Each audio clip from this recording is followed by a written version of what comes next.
Good evening everyone and welcome to another tournament livestream. Today we are streaming the final stages of the Blitz International Cup, only at least day 1. And joining me today is none other than Fujit. Hey, hello everybody. How's it all going? Looking forward to some great stuff. Let me know if you can hear Fujit alright and if his volume is right, because that's always a bit of a tricky thing for me. But overall, Fujit is here to analyze. I will be commentating the matches, but then after that, Fuji will tell you what actually happened. And it's just going to be great fun. Absolutely. So I can't wait. It's going to be some really good matches tonight. Yes, absolutely. I think we're starting off with Mercy versus EG, so that's going to be epic. Like no tomorrow. Of course, the winners of Blitz Cup EU against the winners of Blitz Cup RU. Exactly.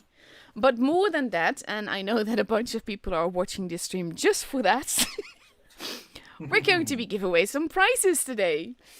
And your choice of prize is actually a battle pass for January. And we have 10 of them to give away. And you're going to have to watch the stream and basically be interactive if you want to win one.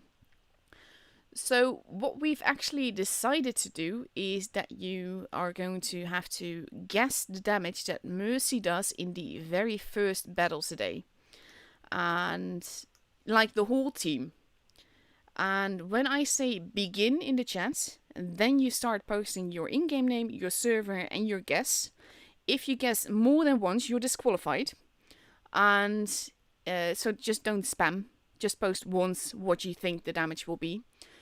And then after the matchup has completed, I will have a look at who comes closest. And the 3 people that comes closest will get a January Battle Pass. So make sure to spell your in-game name correctly. Make sure you add your server. And make sure you only enter once.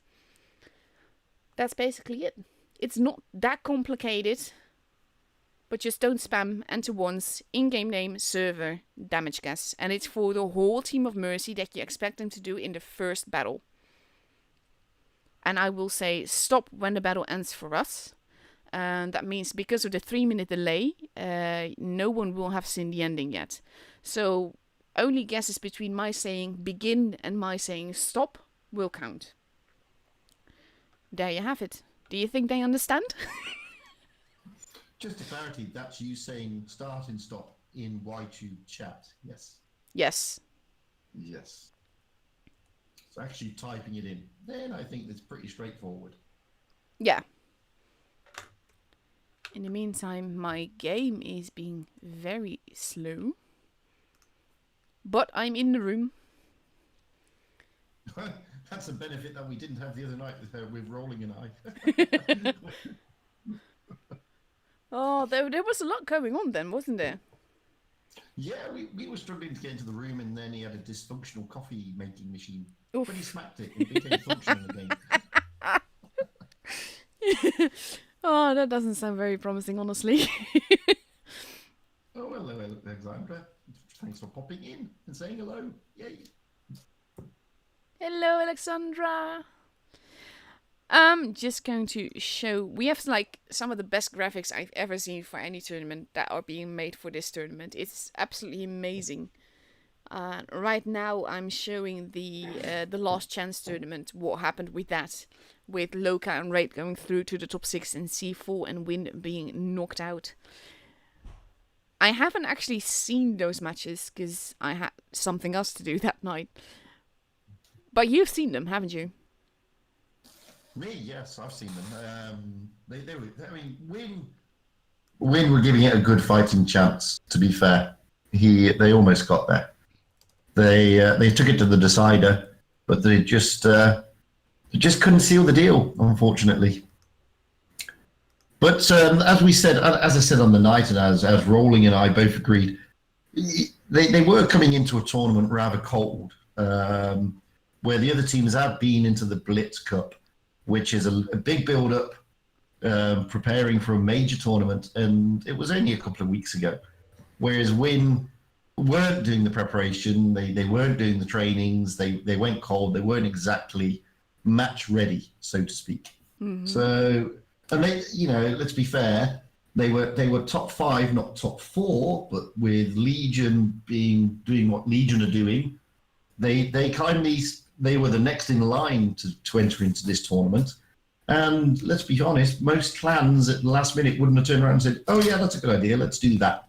So kudos to Win for coming along and stepping up. I do absolutely. One of the reasons I always love Win playing is their out of the box thinking. They're never predictable, and that's a big strength of theirs. But it's also a weakness because they do very uncontroversial things. Yeah, indeed. But as you say, I mean, it's one of the reasons why we love watching them, because they are not predictable. Yeah. And they take you completely by surprise. And when they're in their prime, when they've done lots of training, when they are match fit, they are a joy to watch.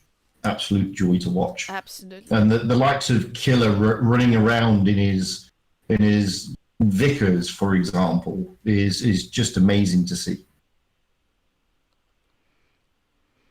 I think I'll never get tired of watching Win play, even though they've not done exceptionally well this tournament.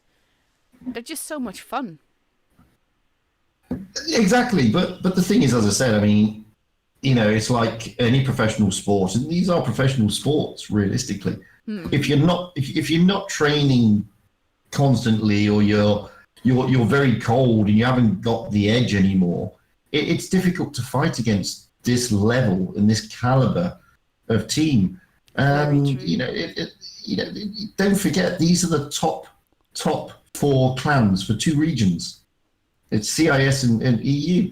They're no shrinking violets. I mean, we're about to watch a match where the winner of, as I said, the EU Blitz Cup is going to face the winner of the CIS Blitz Cup. I mean, these are two top clans who are about to battle it out, and they are 2 of only 8 in this championship.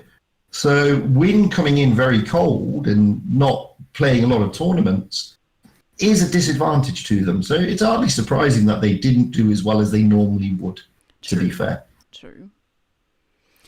In the meantime, I'm showing the bracket thing tonight. So we have Mercy versus EG, which is what we'll be following. Then you have G-Game versus 7-Star, which is what Jack will be streaming.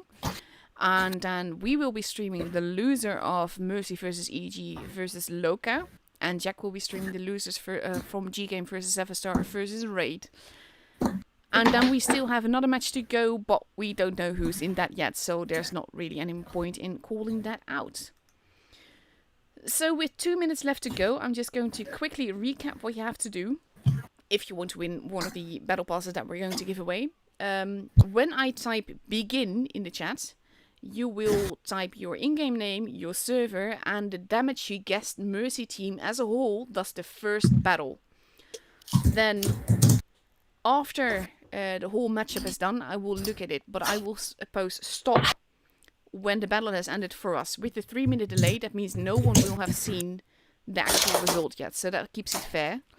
If you enter more than once, you are disqualified, so you can't win then. And basically just don't spam, enter, keep it fair, and just keep it nice. So in the meantime, we're looking at the training room. EG is still missing some players, but Mercy is there completely. We are starting off on Desert Sands with a best of 7. And we're just waiting for everyone to be there. They still have like literally a minute. And then apparently now it was loud footage. I upped your volume. And now now you're loud. Yeah. No, they'll have to just bear with it. So I'm just going to get it ready in the chat. Type your in-game name, server, and the damage you think Mercy will. I can't type to save my life, honestly. First battle. So since EG is not yet complete, there you go, there's Whoopsie, he's arrived. And we need one more for a full EG team. But overall, we're just going to have fun with it. Because, like you said, this is world champion, well, server champion versus server champion. They're both very epic teams, and we've seen very epic things from both of them. And it's just great fun. Yeah, it's going to be interesting. Are Mercy going to bring out that super aggressive Russian style? Are Endgame going to be aggressive like they normally are when their back's against the wall? Or are Endgame going to ease themselves in like they sometimes do? You just don't know, and that's the great thing about it. In this case, if Mercy readies up with the tanks that they have selected now, you'd get 4 T-22s. They're changing it now, though. I think they heard me. It's no different to C4 readying up with 6 IS4s and a Kranwagen. Yeah. But we do also see an AMX-54, so it's going to be interesting what that does. They were used, actually. I mean, on the last tournament, when I was with Brian, with Rolling, it was the day that the AMX came out, and there were a scattering of them coming out, so it seems that the guys do like them. So in the meantime, we have EG with 6 players. Ooh. But not entirely certain yet if they will start with that. But Mercy has now rated up in 3 T-22s, and 2 E5s, a Kranwagen and FV215B. And EG is getting ready in 2 E6s, 3 E5s, a T-22 medium, and we're missing a 7 player. They haven't quite all readied up yet. I think they're hoping that there's... Ooh, there's Shock. Just in time.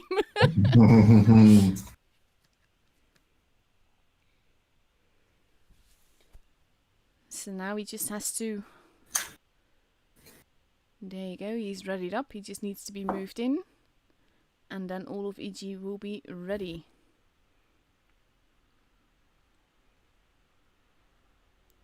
There we go. Only Carolade has to ready up and then the battle will begin.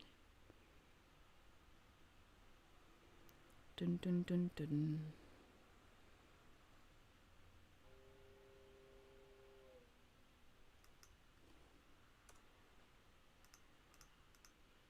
And here we go into the first match on Desert Sands. I've given a command to YouTube. With 3 minutes delay, of course, you will hear this. But still. And let's see.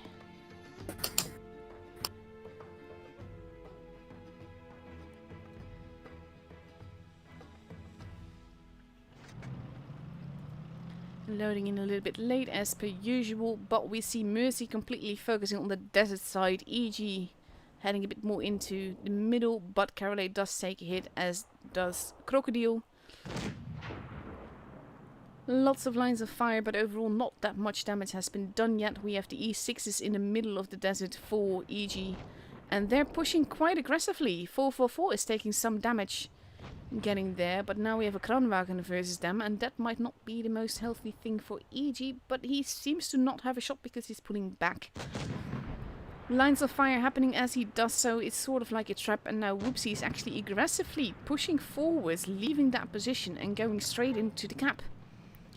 And that is going to give EG a good base and point advantage, assuming that they can hold this and get that base.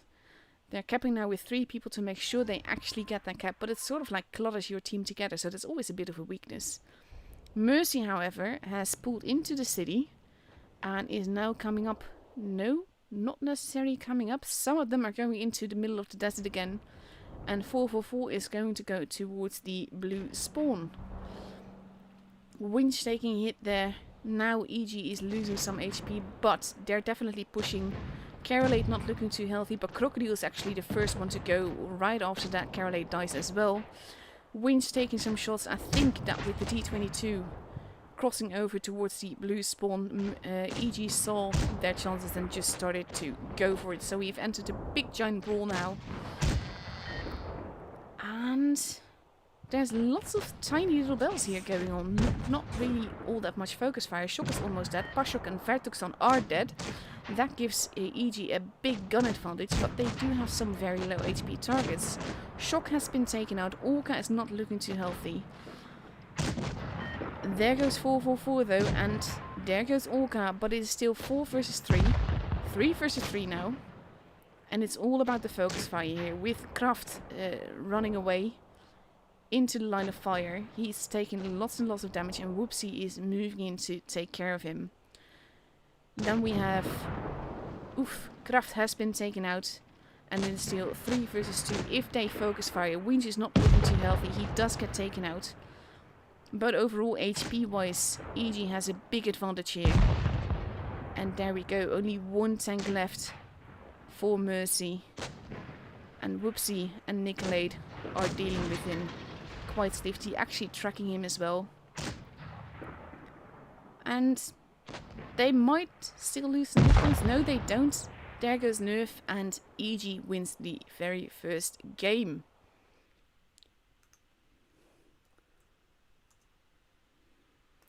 So I've now typed stop, and we see that the damage that Mercy has done is 13,392.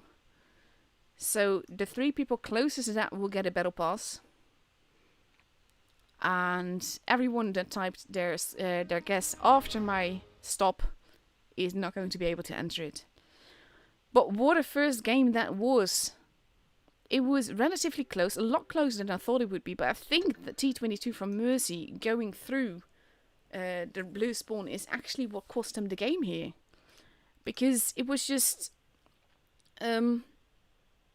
it took his gun out of the equation for too long, and it gave EG the advantage. But now we go into the second match with 2 215Bs, 3 T22s and 2 E5s versus 2 T22s, 3 E5s and 2 E6s. I actually really like that EG is taking the E6. It is one of my favorite tanks. It is basically the E5 before they ruined it by removing the cupola. And EG has been showing just how versatile it can be, and that it can work out very nicely. We see some blind shots happening, but no one actually getting damaged yet. EG and Mercy both holding. The E6 is in the town, all holding as well. People are spotted, but no damage is being done yet. So now we enter a bit of a stalemate situation. We have Shock moving in, going for that base, which is a tricky thing to do, but the T22s are actually pulling back. I'm not entirely certain why though, because they're not even attempting to hold the base here. And that will give EG that advantage again. They now even took some damage into Kraft there. And now EG just needs to hold really. They don't really need to take any risks. We have Crocodile on his own. And Whoopsie and Carolate seem to have sensed that he's alone. And this is going to be tricky because the T22s are basically rushing in right now. Shock is moving in as well to help the E6s. But overall, with the T22s there, this could be just an utter bloodbath.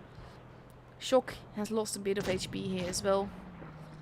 And this might have been EG overextending. And Carolate getting stuck against the building is not going to be helping him either. Carolate low on HP now. The rest of EG is moving in, but they've lost a lot of HP doing this tricky push, and it's not really worked out for them. Carolate is the first one to go, Shock is the second one to go, and that's a very quick 2-gun advantage for Mercy here. They do take out Avenger, and they still have the base, but overall it will be tricky for them to survive this. They do take out Pashok, with the T22s going around the other side, wanting to probably get Whoopsie all the way over there. We have Vertuxon now being pushed against. And with the T22s going into the desert, they've again sort of like set themselves aside from the equation for a little bit here. And that's allowed EG to get another gun out of the equation. Whoopsie though is not looking healthy. And Winch gets set on fire. And Whoopsie gets taken out, but Winch is now a one-shot with only 44 HP left. He gets taken out. We have Nerve that is getting shot. but he is still alive. It is 3 versus 4, and Mercy is keeping their one shot out of the equation where they can. Olga gets taken out. It was a very close call, but I think that EG losing this much HP this early in the battle has actually cost them this battle. I mean, it's now 3 versus 2, but overall it is very clear that this is Mercy's game. No matter how OP Nicolade is, he can't win against 3 guns on his own. So he attempts to drive away. He's going to hug the building, but there he goes. And the second game is for Mercy.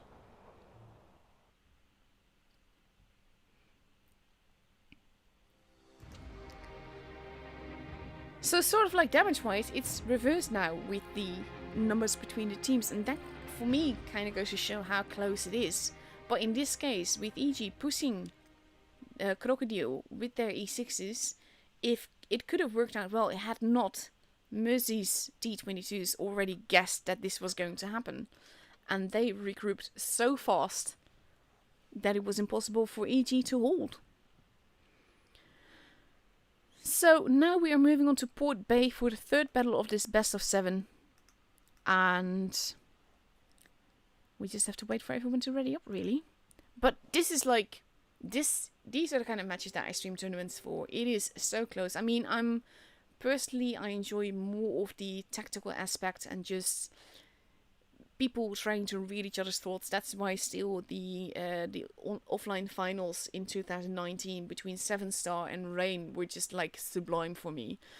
But overall, it's still like the epic gameplay. You can see people know how to angle, they know how to guess an advantage and where they need to push and all of that.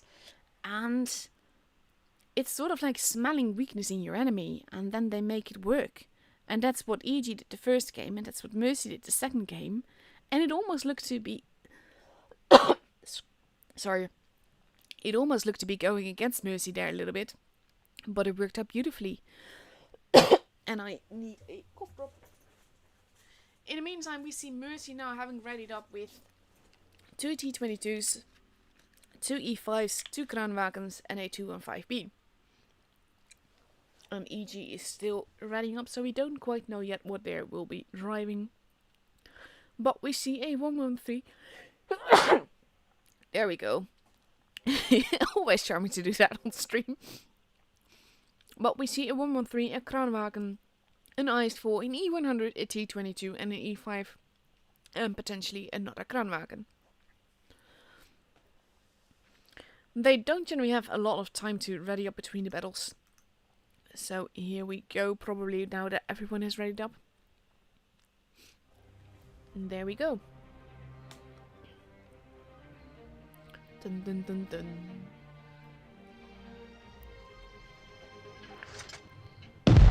Shock is not entirely clear where they have to go. That could mean that Discord is having some issues for them. Or that he was not really supposed to be here, considering he joined the room very late. But right now we see both teams splitting up a little bit. We have Orga going into a spotting position, wanting to see anyone going for base C. He does get spotted, but 444 does not get spotted. That's an interesting thing. Now he has though, and they both know that there's someone there. But most of EG and most of Mercy are near, well, around base A and B, I should say, or behind there, I should say. 444 now getting help from Nerf. Orca is on his own. He has a heavy behind him. And I think they mainly just, there you go, a little bit of HE damage done to Nerf. They know that Orca is not alone now. And at the same time, we see Shock going but not going for cap A. Actually pulling back, wanting to avoid getting shot there. But he actually gets a nice shot in there. No idea how he did not get shot himself.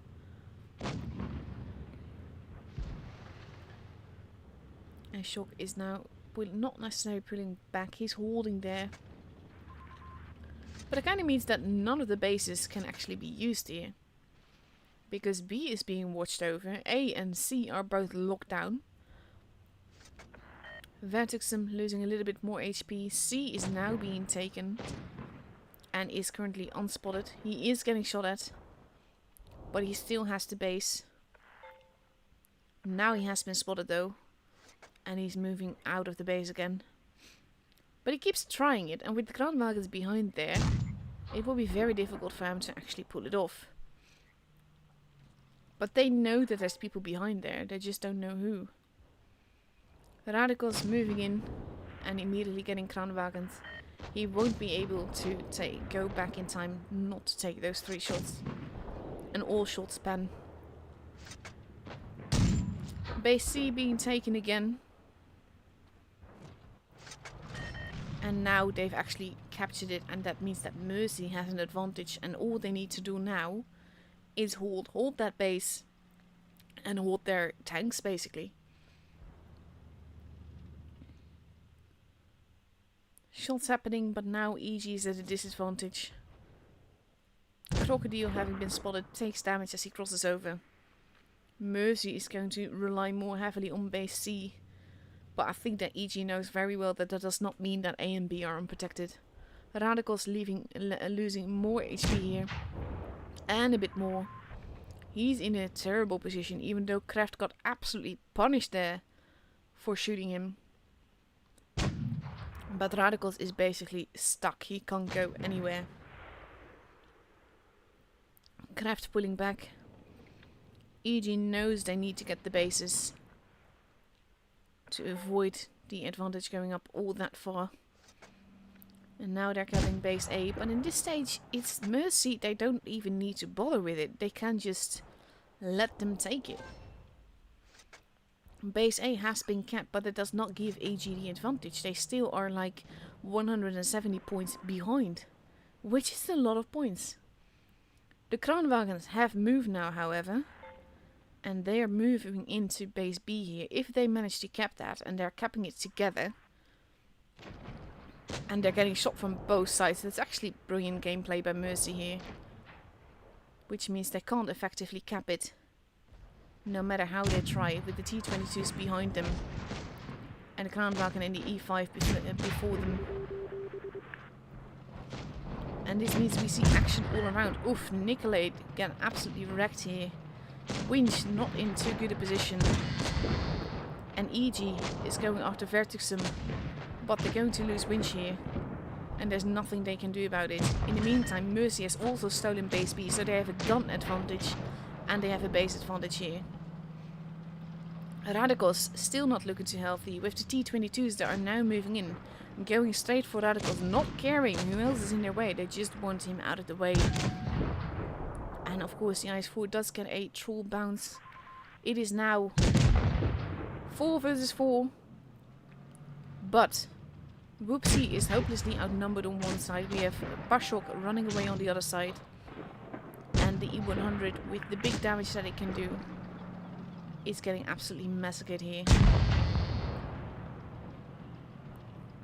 So now it is 3 versus 4, but we have 2 very healthy E5s. They need to get the bases. And they need to keep Mercy from getting points.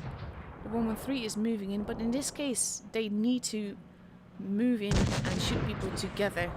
If they split up at all, they will lose this. Olga has actually lost from Pashok. Pashok surviving on 14 HP, and with that, even though they got Avenger, the points are for Mercy, and Mercy has the game.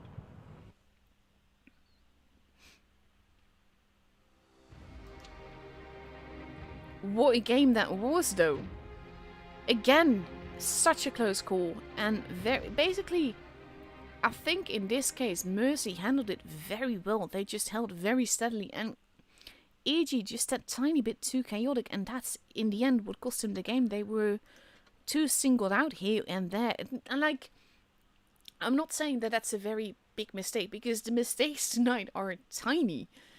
They're so close, and I absolutely love it. But now it is 2-1 for Mercy. It is a best of 7. There's no real pressure just yet. But it can still go every which way, and I'm actually going to love watching the rest of these matches. And as a streamer, I'm always hoping for a tiebreaker. So fingers crossed for that, really. So now we see Mercy getting ready in 2 T22s, 2 E5s, 2 Kranwagens and a 215B again, and EG is getting ready in 3 E5s, 2 AMX 50Bs and 2 T22 mediums. So that's a very different lineup than they had last game. Kranwagens are absolutely gone, the E100 is gone. And let's see where that's going to bring them.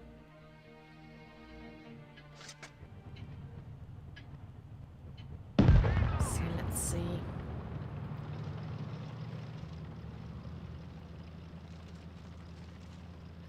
EG heading towards the base C area, sticking together this time. And we see Mercy pretty much doing the same thing. And I kind of wonder, I mean, I know the teams have been training, but I wonder if they've been training for this. I'm actually going to take you a little bit back to see if I can show you more what's going to happen. The T22s do get spotted. Winch takes a little bit of a hit there, but not too much. Orca moving more to the corner. Winch staying before, but does take another hit. And Nicolate is there with them. Base B now cheekily being capped. Mercy realizing that base A and B are up for grabs. And now base C is being taken, but this is the dangerous thing. Leave base A and B unattended, and it means Mercy is immediately going to use that in order to get that advantage. The Kranwagen now capping. And even though they reset it once, it seems that they're going to get it. Yeah, base B is for Mercy and base A is definitely for Mercy because no one there is even close. Vertus losing quite a bit of HP there. Whoopsie as well. And we have EG quite spread out.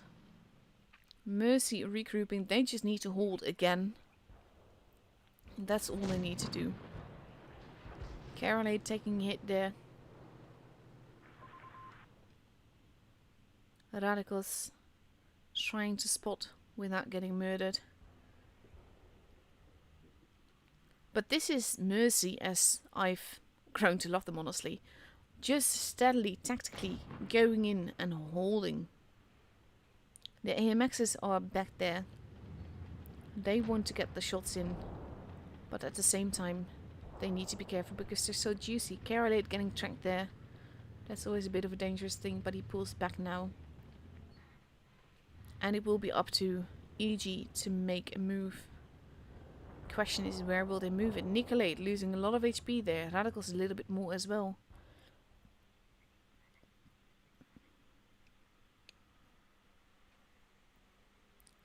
Nicolate actually using his speed boost to pull back. And then go up the hill. But there's the T22 behind there. Along with the E5. It's not a safe spot for Nicolate.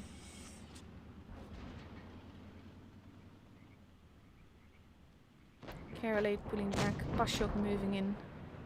Shots being fired. We have A being contested by Orca and Winch. Shock is moving in. We have again multiple fights going on multiple positions.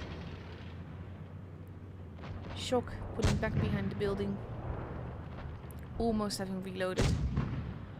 Whoops getting his clip in.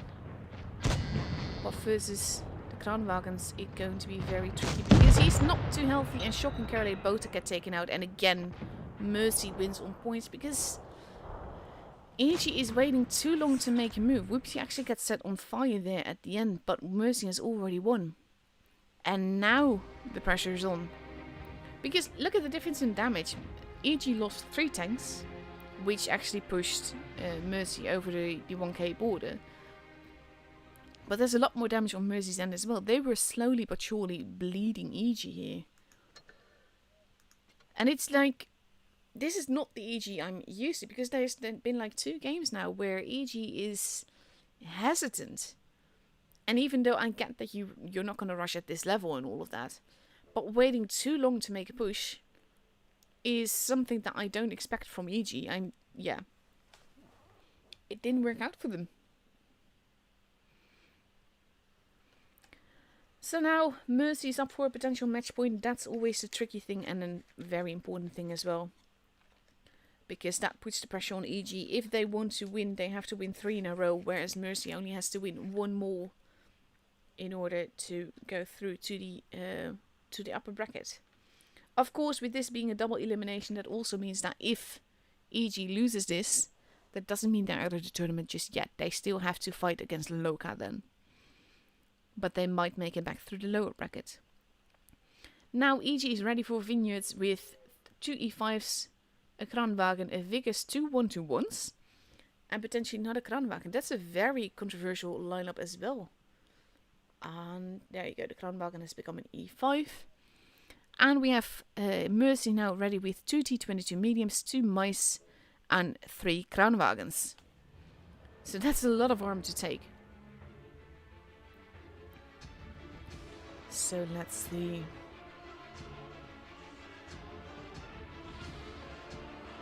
Dun, dun, dun, dun.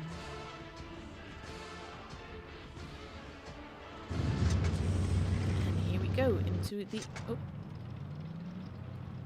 into the battle we go. With Mercy going in straight for the cap. And the Vic is actually not going to go cap for EG.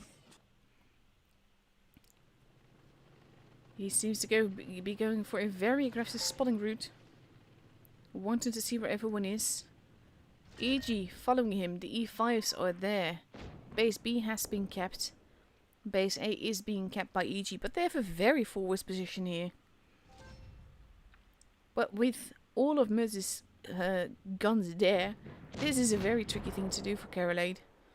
And especially when he gets tracked, that's not going to be healthy for him. With the mice arriving and all.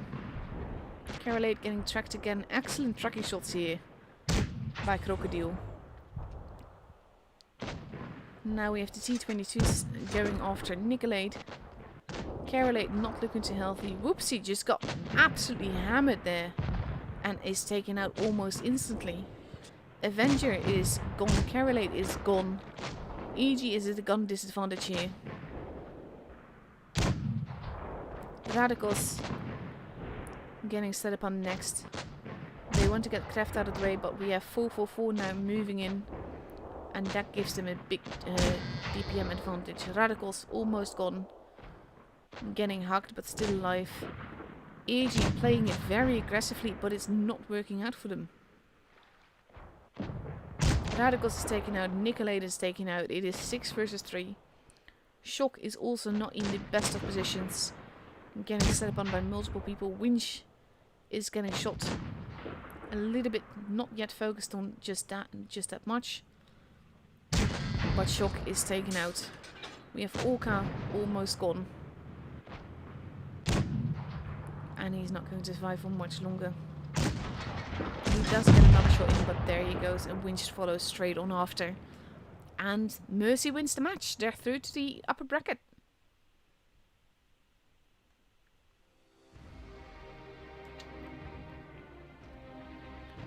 That was surprising, honestly. I mean, the push tactic that EG did is interesting to see, because it is something that can work. But when you're pushing straight into the enemy strong point, even if they have I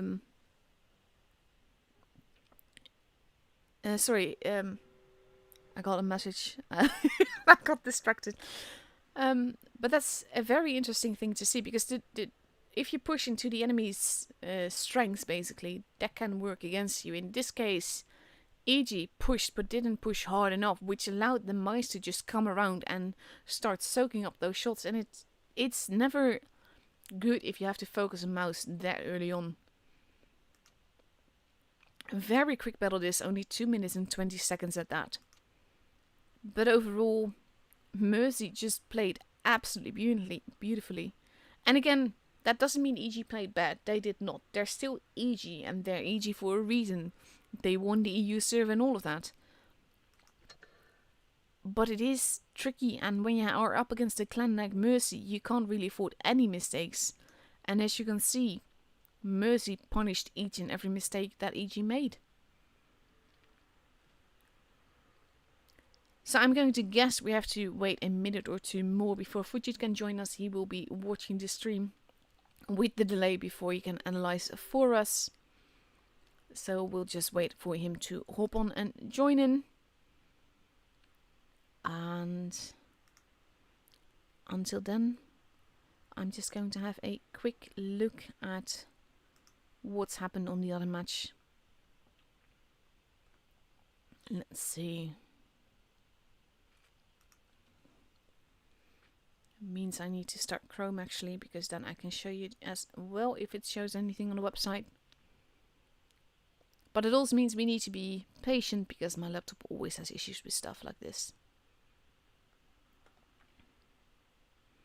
So slowly but surely loading the app.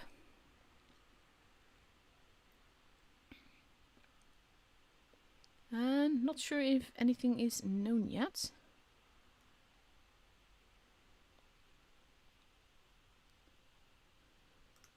Let's see. Waiting for the browser to start.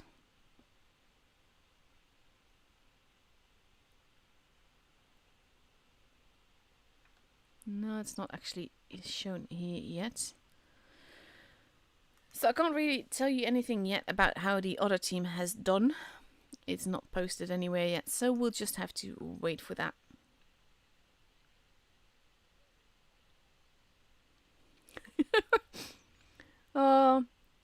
Yeah, there's always a delay on the stream. You don't have an actual tournament stream until you have a delay, because you want to avoid people being able to see each other's lineups and all of that. So in this case, there's a 3-minute delay, and I think Fujit is here to join us. I am. I'm back. Hello. Hello, back. Oh, well, before we start, congratulations to Mercy. Well played absolutely. indeed. And before we break into the games, I just want to start. Well, no, let's just start with the first game, because what I've seen throughout all these games, this is like a traditional Mercy strat. They are very tentative in the opening game. And I don't know if it's done on purpose, or I don't know if it's a proper strat, but they did it against quite a few of the other clans, where they're like testing the strats, or they're testing the weaknesses of the other clan, or their strengths. Yeah. And I mean, Mercy took a very mobile lineup, but it was quite sublime for them. They weren't aggressive. They held back. EG were very calm, very collected. They had very good focus fire. Mercy, as I said, were looking less aggressive, and EG controlled the game. It wasn't a comfortable win for EG. I mean, it was a lot closer than it looked realistically.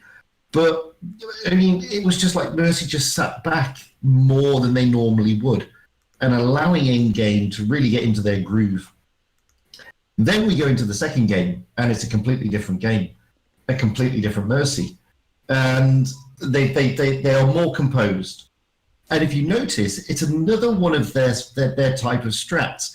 They hold back their heavies right at the back of the map. And it was a great initial push by Endgame.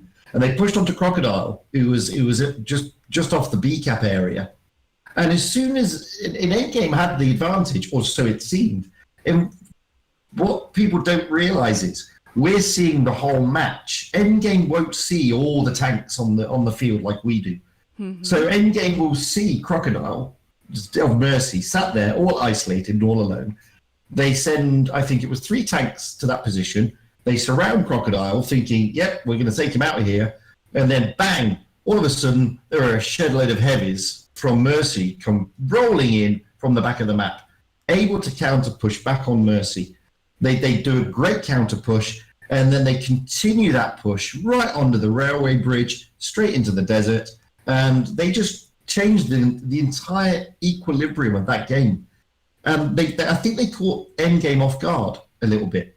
But we've seen that before with them, where they hold back these heavies for a very long time. And they never get spotted. And then they're just able to react very quickly in the heat of the battle and sort of plug the gaps, so to speak. again, that's not to say it was a really comfy win by Mercy. It wasn't. I mean, Endgame made them fight for it tooth and nail. But it was a great move, a great read by Mercy, and a really good trap that they sprang on Endgame. We then moved into Port Bay, and I think you said it. I mean, you said it in the commentary. It was a different Endgame. They seemed tentative. And in the first game, they had very, very good mobility in their lineup. Both teams took very good haul down tanks. EG went for an early A-cap strat, but the cap advantage actually went to Mercy, which surprised me. And from there, Mercy seemed to have the control of the map, and Endgame just seemed to hold back a little bit. They finally pushed into the A-cap, but I don't know why they did that. They just seemed tentative. And maybe it was their way to try and sucker Mercy in. I don't know. But it was great movement by Mercy. They were able to roll around the battlefield. And what happened then was Endgame had their Cran Wagons, like Mercy with their heavies, sat at the back of their spawn, overlooking the sea cap. And Nerve from Mercy tried to cap. They were able to get the reset, but then Nerve got in there again and got into a position where the Crans could get absolutely zero shots on him. And he stole the cap, and therefore they got the advantage. And then Avenger pushing into the B cap was just amazing. Mm-hmm. Absolutely amazing. I mean, you've got two endgame tanks in the B cap. He just plows straight through, focuses on one of them, and just it takes him out. And from there, the cap pressure, they had the B cap, they got the C cap, they piled the pressure onto endgame. Good counters, though, by Endgame. Don't get me wrong. I mean, Endgame played a good game. It was very, very close. But overall, the better map control in that game went to Mercy, which is why they ended up winning it. They won it on points. They just had very good control of that map. Second map on a second round on Port Bay. Again, this time Endgame going for a C strat. Mercy taking a very sneaky B cap and then capping A. And then just sitting back. Now, normally Mercy, and we've seen this in the RU teams, even though they got the cap advantage, you'd still tend to see them push. Endgame took the C cap, got themselves into great positions, but Mercy, two caps, they got themselves into much better positions, forcing Endgame to push, and they forced them to. And it was a really good initial push by Orca and Winch onto the A cap, but Mercy were able to counter it. And it was just clever, sensible gameplay by Mercy that Endgame really couldn't do anything about, to be honest with you. They got themselves into good positions, but just couldn't push quickly enough. And they couldn't find that,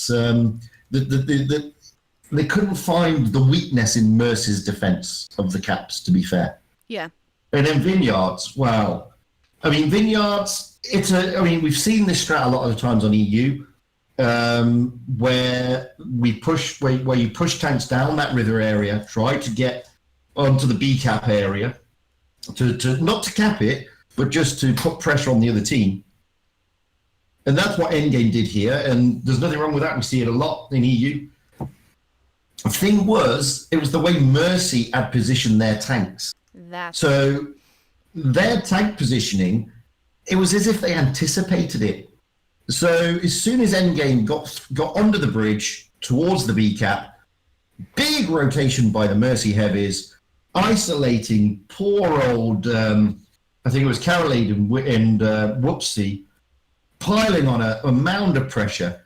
On top of that, and again, you called it out in the commentary, Endgame being forced to focus on a mouse very early in the game, giving Mercy breathing space, taking guns out of the game for Endgame, allowing Mercy to just bleed them and roll them over. It was simple as that. It was very clinical and very calculated by Mercy. But that's not to say, and again, it's something you mentioned a lot. And that's not to say Endgame completely blew it. They didn't. And, at this level, these aren't massive mistakes. These aren't huge. they're just counters by a very good clan who's on top of their game. It's as simple as that. I mean, 9 times out of 10, the strat on Vineyards, that end game pulled, most teams would crumble on that because it was aggressive, it's a good strat, and it works. Mercy, however, were just ready for it. And their rotation, their focus fire, their communication, and the way they move and control the map is just amazing to watch, to be honest with you. Mm-hmm. But both clans, Endgame played really well. They could have played better. They seemed not to get the Endgame that we know and love. They seemed a little bit off their game, but Mercy's just on top of their game. Simple as that. And, you can't take that away from them. I actually really like that because with earlier when we streamed the Russian server, like as in the autumn season and all, mm-hmm. we saw a pretty aggressive Mercy, and it's just, I love seeing that they can sort of like do both things. They can play patiently and tactically, and they can play mm-hmm. very aggressively. That also makes them very hard to counter because you don't know what they're going to do because they can do both. We've seen this with Mercy. I saw it the other day with Rolling, and I saw it myself when I was streaming them. So they went out against, I believe it was C4 when I was streaming them. C4, I believe it was Fort Despair, if my memory serves me correctly. C4 took 6 IS4s in a Crown Wagon. And completely threw Mercy, completely threw them. And they lost that game hand over foot. C4 rolled them up and wrapped them up because Mercy were aggressive. They went straight into the B-cap, doing the normal aggressive type strat that some clans like to do on Fort Despair. Second game, same map, C4 take exactly the same lineup. Mercy don't even move from the spawn. Don't even move. They just put themselves in positions and say to C4, well, come on then. And then they just isolated them and picked them off one by one. And they did it the other night when we were streaming with Rolling. And it's like Mercy are able to adapt not only their strat, but their mentality. Yes. Match to match. And that is an amazing thing to have. So they're not always aggressive, and their ability to read their opponent's mentality is very good. Is very good. That's one of the things I've noticed so far with pretty much every matchup that Mercy has, but especially when I had them versus Raid. The mm-hmm. first 2 games, Raid absolutely smashed them. But it was sort of like, we're reading you now, we're going to have a look what you're doing. Okay, now we know you, and then they just utterly obliterated them. Well, this is what I was thinking with the first game on Oasis where was it? Desert Sands, where Mercy always seemed to lose the first or second game. They never seem to win them. It's like they're testing their opponents, trying to work them out, trying to work out, are they aggressive? Are they passive? Have they got good focus fire? Have they got good mobility? Are they able to react to a counter? And it's like they're just prodding their opponents. And then, as you said, once they get an understanding, it's a different team.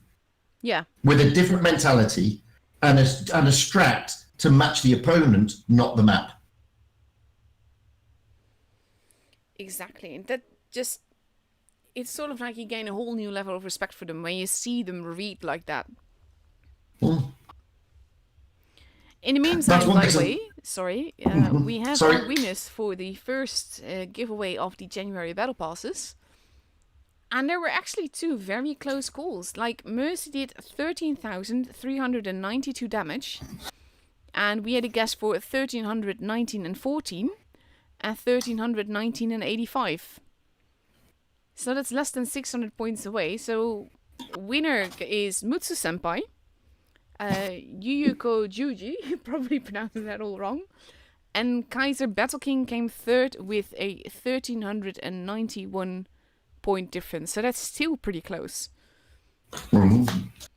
Yeah, congratulations. Yeah. But yeah, I mean, just going back, I mean, this is what makes Mercy so dangerous. Their ability to change not only their strats, but their mentality to match their opponent. and it's beautiful to watch. And I mean, I was watching in the chat, and I think Cougar from Imor said on one of the maps, "What a great trap!" And she's right. It was a fantastic trap laid by Mercy. Yeah. It completely counter to what we saw in the first game that they played, where they all went to the desert basically. And when clans can do things like that, then you know they're going to be a difficult opponent. That being said, Mercy also made mistakes. Only there were a few times where they just kept EG from punishing them for it. Like the second match on Desert Sands. I think it was the second. My brain is derping. But where the first match was one T22 that actually cost him the game. He went through the spawn, and that gave EG the gun advantage. But the second match, he had the two T22s that were actually going the long way around as well. But for some reason, they got away with it that time. And I think that's to do with the fact that EG was cluttered like beneath the train tracks. And the first match, EG was fighting at base A. So they had a, situational advantage in the first match versus the second. It's interesting to say that, because Rolling and I was debating this the other night. How much is it? How many of these are mistakes, or how many are by design? It's difficult to read these level of teams, and EG are the same. So we see a mistake and think, oh, that T22 went the wrong way. Was that a feint? Was it a sacrificial one? And this is the thing at this level. Sometimes it's by design, and sometimes it isn't. So, for example, did Mercy leave Crocodile overlooking the B cap, so-called alone? Yes, that by was design. Definitely Yes, they did. Purpose. Absolutely. Did they send the T22s around the far side of the map to give the impression that other tanks were moving in? I don't know. Possibly. No, I Did think they that hold was the heavies back? to create a pincer. Exactly. In the first game, I think you're right. I mean, was that a mistake or was it by design? I don't know with Mercy, and that's the thing. I'd like to think they're normal people, and it was a mistake. And that it just went. I mean, when you make things like that, it's not by design; it is by mistake, and it should rightly be punished by the guys at this level. But it's so difficult to call, and because these guys know what they're doing, and unless they've got ping issues or lag issues, they very rarely make silly mistakes like that. And all the battles were except Vineyards, with respect, all the battles were actually quite close, with Mercy winning on points the majority of the time, but they were actually quite close. I mean, it looked like a whitewash in some of them, but it really wasn't. When you get down to the nitty gritty, then okay. In the second game, Mercia had 3 tanks left on the battlefield, but before they had 3 tanks left on the battlefield, Endgame still had a chance to bring it back. But Mercia's focus fire was very good. Endgame's focus fire was very good. Both of these clans were able to push and counter push. The only thing I would say today about Endgame, their aggression wasn't there as it normally is. They were a bit too hesitant a few matches. On Port Bay, especially the second match, they moved in, and by then Mercy had already bled them quite a bit. So when they moved in, they were moving in sort of isolated positions. And Mercy could pick them off, and that actually carried them across the 1k border. Because EG was just not moving together. No, they weren't. And I think that's the only critique I would say about Endgame tonight. They were not the aggressive Endgame that we normally see. They seemed hesitant, and I agree with you wholeheartedly there. And when you were commentating, and obviously I'm catching up 3 minutes later, I'm seeing the same hesitancy. And I saw in that particular game, the Port Bay one you're talking about, I saw an initial, it seemed to be aggressive by Endgame, pushing their T22s over the river, overlooking the sea cap, going for the sea cap, but then sitting back. Yeah. as soon as they saw that the B cap and the A cap were taken, they seemed to sit back. And then they're playing catch up. And it seemed to be a delay in reaction, which is unlike Endgame. And as I said, by the time the delay filters in, we had Whoopsie and I think it was Whoopsie and Orca. No, Winch and Orca pushing onto the A cap. But they were repulsed by Mercy, who were waiting for it, because Mercy were given the freedom and the time to get good positions. So next up, which we was have EG versus Loka. And I'm really hoping that EG will have regrouped. Because Loka might not have been the strongest in the standings. They're here for a reason. However, again, I don't know how much of this is by design or by error. We saw this in the EU Blitz Cup. Endgame going out, losing in the first round of the final day, dropping down into the lower bracket final, and winning overall. I don't think that would be by design, though. You wouldn't put that much pressure on yourself just for fun. But this is true. This is true. But I mean, we all know that Endgame is one of those clans that like being under pressure sometimes. They're a bit like Raid. True. Raid seem to be better when they're under pressure. So when Raid are 3-0 down, we get to see a different Raid come out of the woodwork.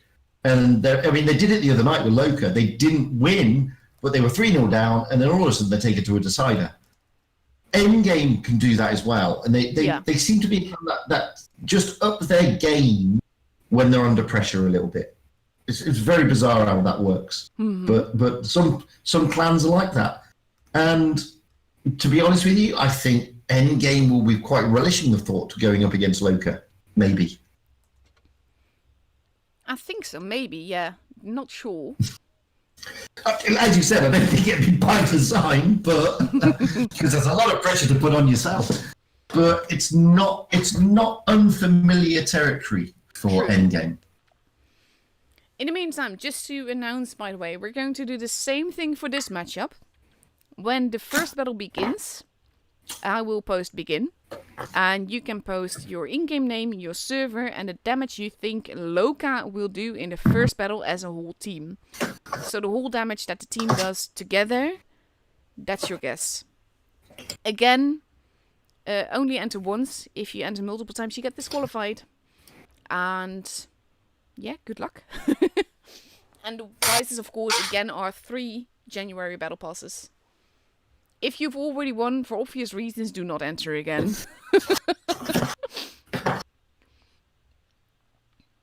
I'm in the room now.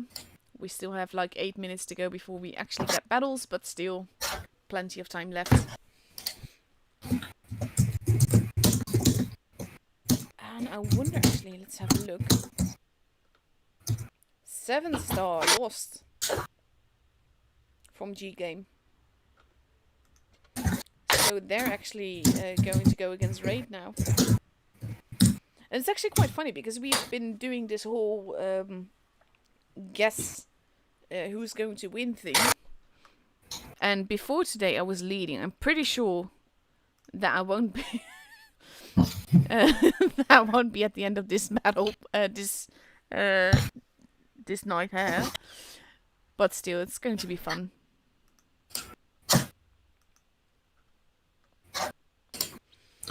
Yeah, unfortunately, I was busy with real life stuff to miss the predictions today. So. Oh, then you're out altogether. Absolutely, completely. Also, by the way, I want to give a special thank you for Mutsu for collecting the chat for me for the whole giveaway stuff, and also Batman for checking it.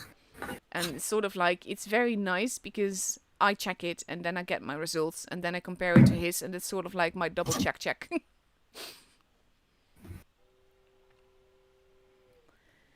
So, 6 minutes left to go. People are slowly but surely entering the room, but not much is happening yet. Which makes sense. It's going to be an interesting game, this. I mean, Loka have been playing really well. I mean, they played fantastically the other night against Raid. Yes, they made a few mistakes. Raid did punish them. But when it came to the decider, Loka had the edge. They were more composed. They played some very sensible gameplay. And if they can bring that type of mentality to this game, they'll give Endgame a hard time. Well, that, and of course, Endgame has to regroup from the match that they just had.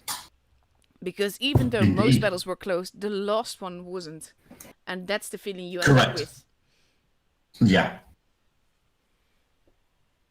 I mean, Endgame aren't a stranger to playing Loka. So, I mean, they know the guys. They all know each other. Training and they'll be looking for... Yeah, exactly. And they'll be looking forward to...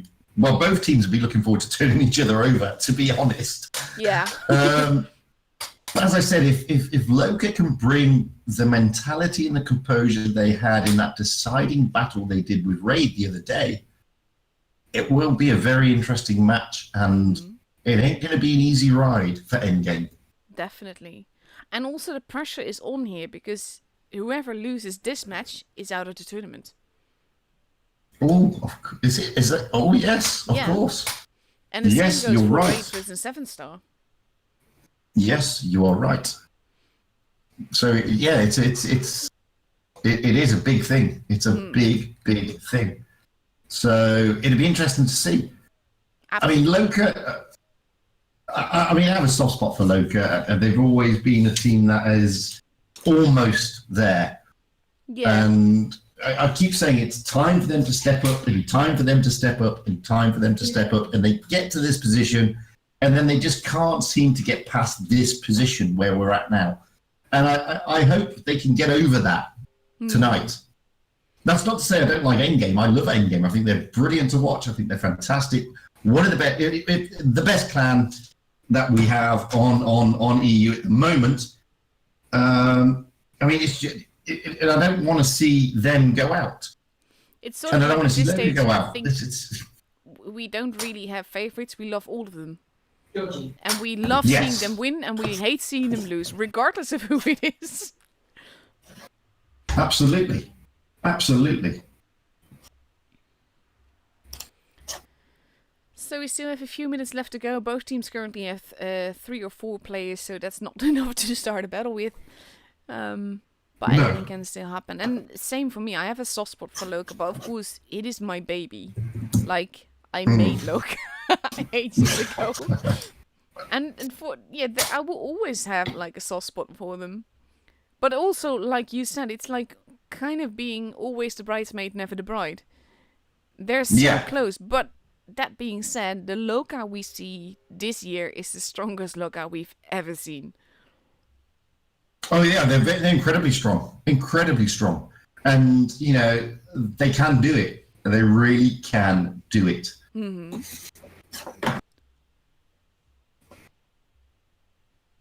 So I just hope they bring it tonight. Yeah. Because they have the ability, and they know they have the ability. Mm-hmm. Also, just reminder, when I begin, post your in-game name, your server, and the damage you think Loka will do in the first battle as a team. And the 3 people that get closest to the actual score win a January battle pass.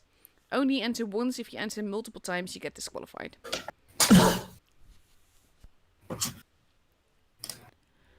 So in the meantime, EG is almost there. Loka is still missing some players. They're not really great with the timing, these players. It kicks off, in 2 minutes? So... Yeah. But something like, I remember there was a friend of mine had a party a few years ago, and I was like exactly there when it started.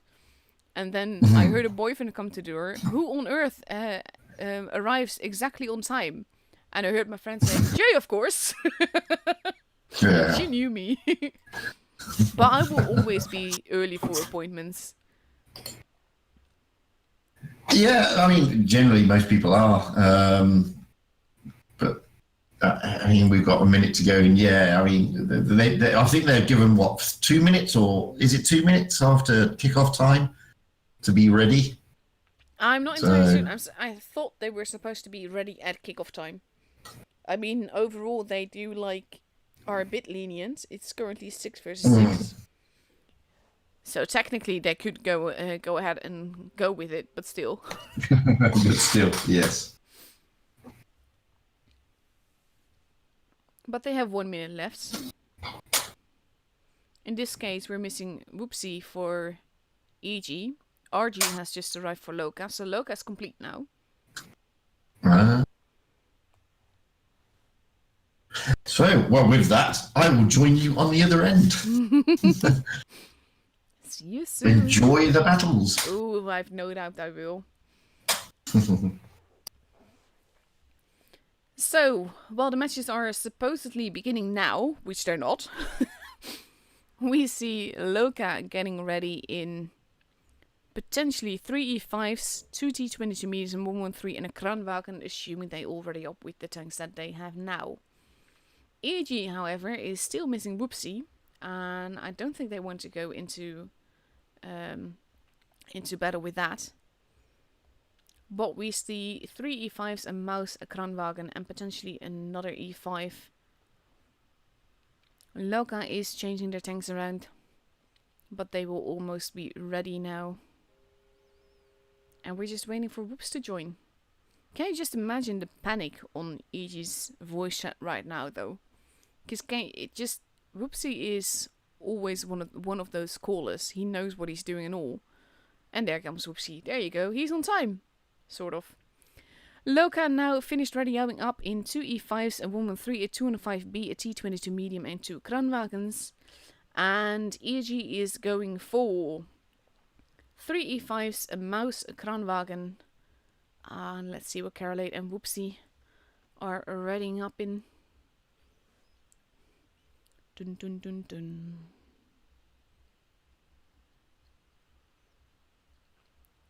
Just waiting for them to ready up now. We're going to Fort Despair, relatively small bump. Carolate has picked that E5, and Whoopsie goes with the 205B. No, sorry, they're changing things around again.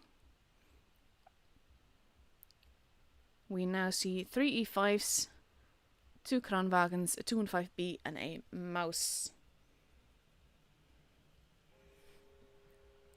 Dun, dun, dun, dun. It helps if there we go. I was gonna say it helps if we actually start the battle now, but there we go. Into the first battle of this best of 7 goes. Actually really like the loading icon, and I think I'm probably going to load in late again. Here we go. EG focusing on the pretty much all the bases a little bit, but not like securely on anything. We have DF going to spot for Loka, Survivor holding behind the buildings, and the rest of Loka heading towards the A and B area. The Kranwagens from EG might have a free cap there, especially since DF has already been spotted, as has Whoopsie. But that means that no one is going for base A or base B. Winch just fired and took a little bit of HP from DF, but he takes a hit back, however slight. And no team is going for any bases yet, though we now see Edgar maybe yes, but no. He was going to, and then he decided against it. Unisex gets spotted as he's there by Nicolade, who's also spotted. Some lines of fire happening. And now we have Edgar going into base B for Loka. And that might give them a bit of a point advantage, if not for the fact that Winch seems to be heading up and over with the mouse. And he's immediately losing nearly he is losing more than 1k HP just for trying to decap Edgar. And I think that even if they didn't cap the base now, that would be a good trade-off to get that much HP away from a mouse. And they get the base on top of that. We have Survivor though, and DF. They are going to go up against an Ariana Grande. Against the Kranwagen. Survivor overextending there a little bit, getting tracked. Shock getting hit. They want to go after Survivor and make sure he doesn't survive. But there's a nice crossfire position going on here for Ariana Grande.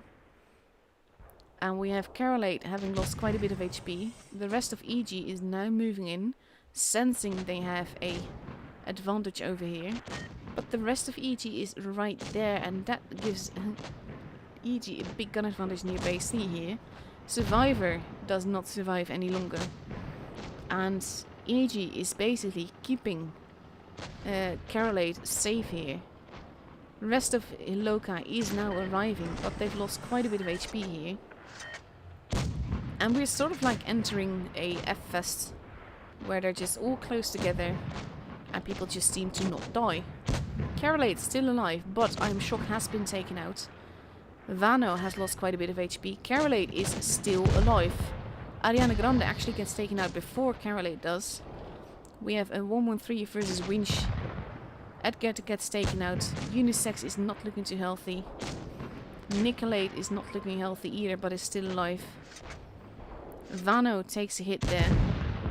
Nicolade has been taken out. Unisex has been taken out. DF is going after Orca. We see RG versus Radikos. Whoopsie takes out Vano. And EG has properly responded to Loka here. Loka seems to have underestimated EG, pushing into C, thinking they had the gun advantage. And, well, not necessarily gun advantage, but we're near a one-shot there. But the rest of EG just regrouped really fast, and there's a lot of low HP targets, except for Whoopsie. But unless they can take them out, then EG should have this. Winch in the mouse is not spotted currently. And we have DF moving in to go after Whoopsie. And I may have spoke too soon. I thought this was going to go to EG. But it might actually not. They are focus firing though, and with the mouse arriving, now they are in a bit of a pickle. Because RG has been taken out, but DF has plenty of HP left. And Winch, even if he's a mouse, he's a one-shot. That's a lot of shots that DF can take before Winch can take him out. And Winch bounces another one. And shoots another one. And this angling thing and the pushing is really clever by Winch. Winch is an expert mouse player. And he bounces again. And now DF is actually a one-shot, and Winch just keeps pushing into him, making it difficult. But DF does get it in the end. But that was such a close call though. He almost lost that. And that goes to show how powerful a mouse can be, honestly. So we have Loka doing a grand total of 18,736 damage. I'm going to jot that down real quickly, because that's a very high score. And as before, I will check the winners after the matchup. EG almost ready for the second game. And Loka taking this home though. This was so close. Absolutely amazing.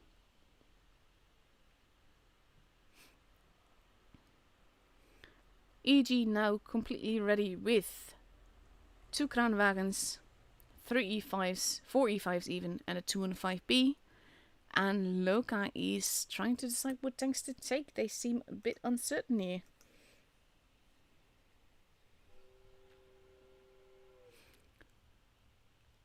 Anything can still happen. They're still switching. Well, not necessarily switching, but they're slowly but surely readying up for the second match on the Fort Despair. Let's see. This is like the boring part where you're just like not sure what to talk about, but that, like, yeah, that first match, epic. I'll happily watch matches like that all night.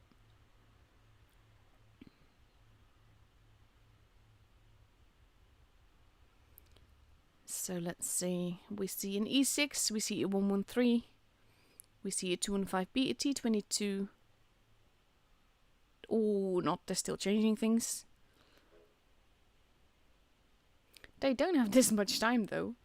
And there we go. An E6, a 113, a 215B, a T22, an E5, and 1 or 2 Kraanwagens.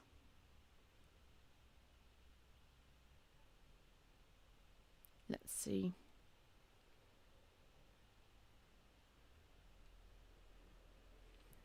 There we go. Now only Vano. There we go. Finally everyone's readied up. And we are ready to go into the second match of this best of 7. And here we go.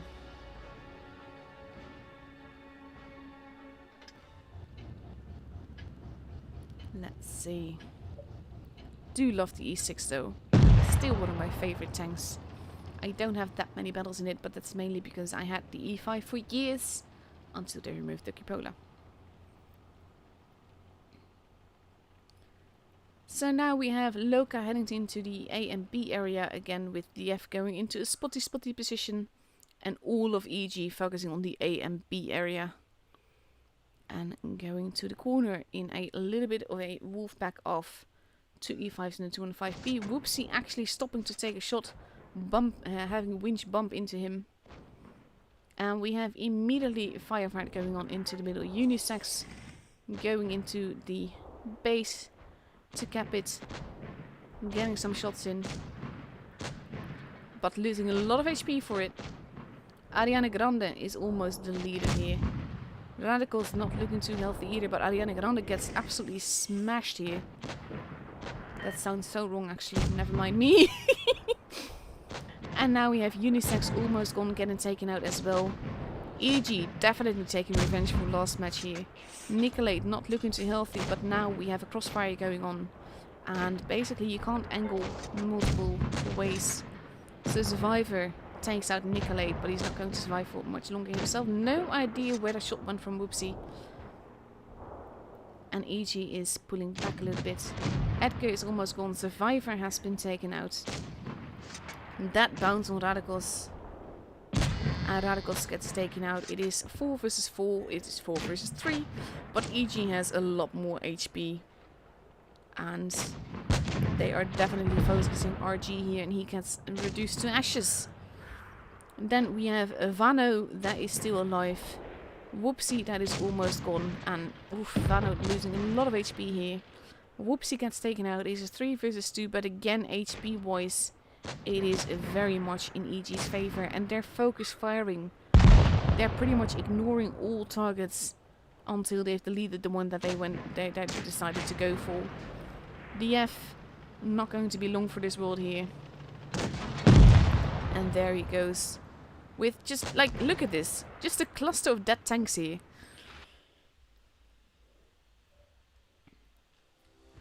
That is such a close call. Well, not necessarily a close call, actually. That was such a great game, I should say. It wasn't actually a close call. EG really had this.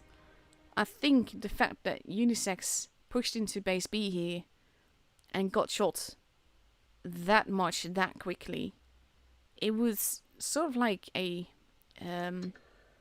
prediction of how the rest of the game would go. It was brutal.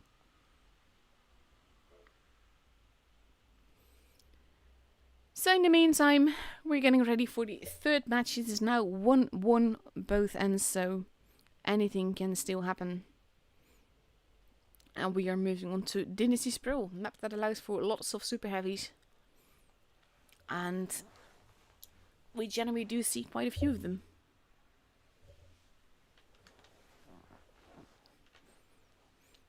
So let's see what they're going to take here. We see EG sporting some mouse here.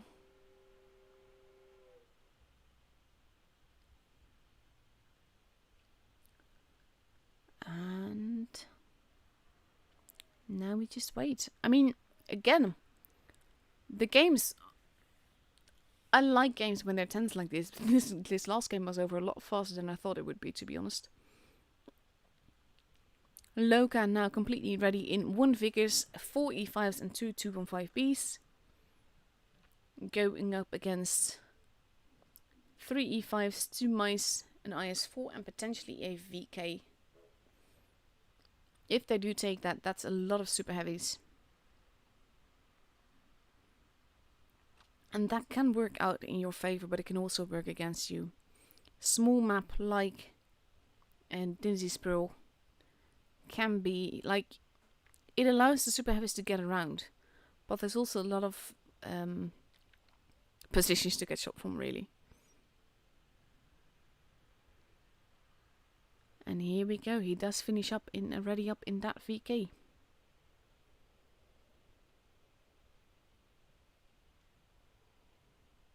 And here we go. Into the third match we go of this best of 7.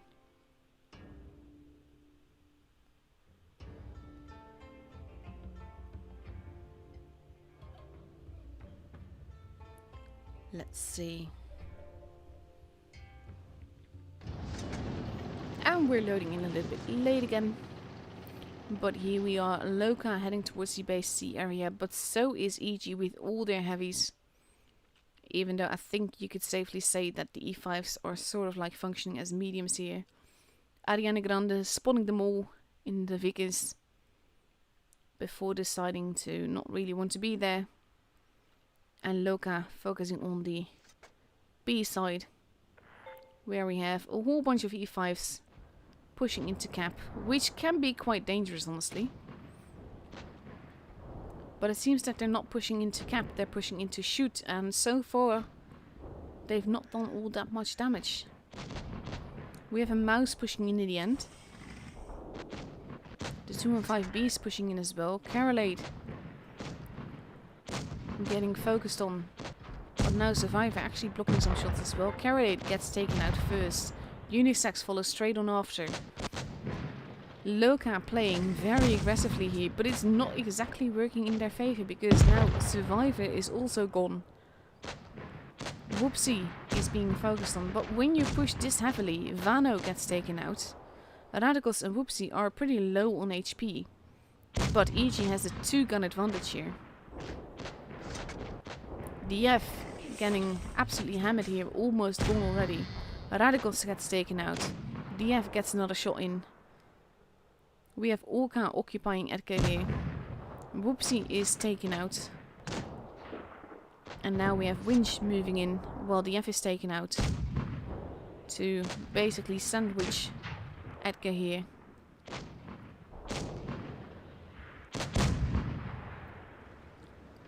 And RG versus Shock and Nicolade. Nicolade actually protecting Shock here. Shock does still get taken out, but Edgar is not looking too healthy himself. RG is losing quite a bit of HP. Ariana Grande is pretty much the only one that is still healthy. Loka trying their best to focus fire, but even so, versus 2 mice in a Vickers, that's going to be tricky. Orca has been taken out. There goes Edgar. There goes RG. And now we have only Ariana Grande left for Loka. And he gets tracked. Oof, big hit by Nicolate there.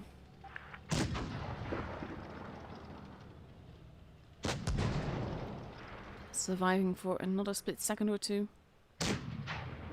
Tracking that mouse.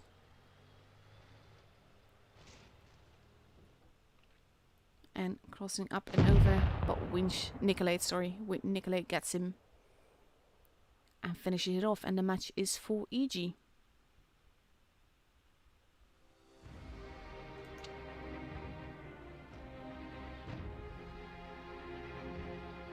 Damage-wise, it was very close, but I think Loka's mistake here was pushing super hard against the super heavies. And that's a lot of troll bounce. You could see the amount of bounces that the mice actually got.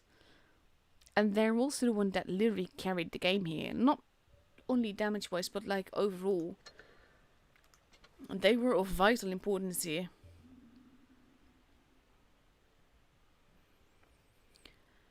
So now we're waiting for the 4th match. Someone just asked him, when is Brain arriving? I think you mean Brian, but Brian won't be streaming tonight because it's actually his birthday.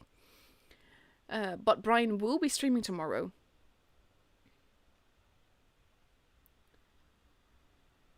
So now we're waiting for the 4th match. Anything can still happen. No real pressure on either side just yet.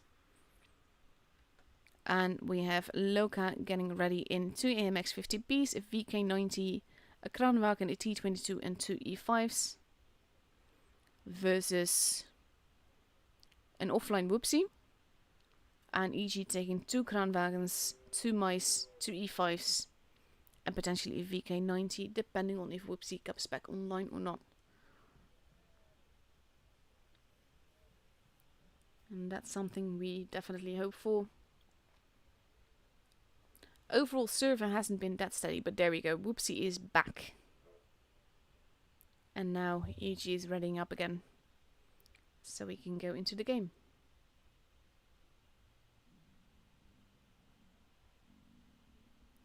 Let's see. Here we go. Both teams complete. Nope, no, maybe not. This is like they're all ready, but Whoopsie is actually changing to an E100 rather than a VK.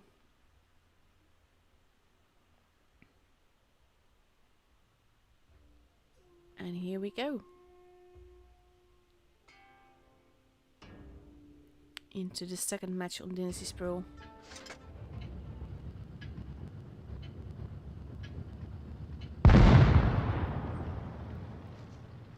And we have Loka heading towards the base A area with the VK and RG in the Kranwagen heading towards more of the middle.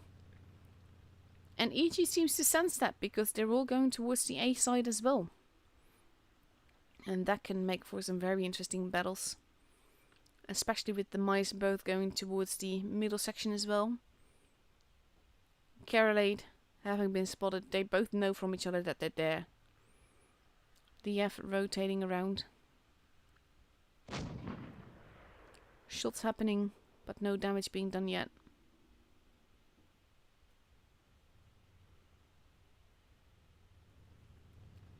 And overall, both teams are content to just hold their positions. The mice are slowly but surely pushing into the middle.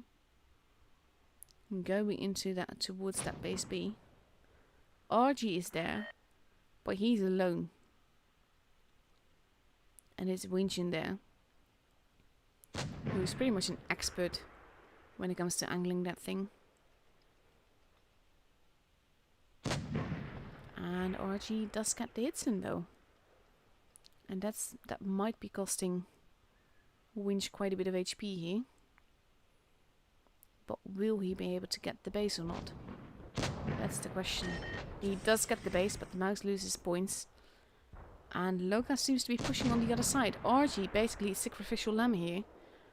Where the rest of Loka pushes in. Survivor losing a whole lot of HP to the EG focus fire. And they're going after Radicals, who dropped his sandbags. Even so, taking a lot of damage. But now the AMXs are going to have to go on a drum reload. And the Kranwagens are there. Survivor actually does not survive. The AMXs are trying to get away. Whoopsie actually impeding their movement very well here. Ariane Grande getting deleted. Archie in the meantime in the back is also losing HP. Whoopsie has lost quite a bit of HP. Unisex is gone. This was a push that EG was way too ready for Loka for it to work. DF, Edgar and RG going at the same time. And now only DF is left along with Vano. Vano losing HP as well. And we have Vano left against 2 mice. And pretty much 7 of EG's players. So even if he gets that hit, which he does not, he would not win this game. And it's a 7-0.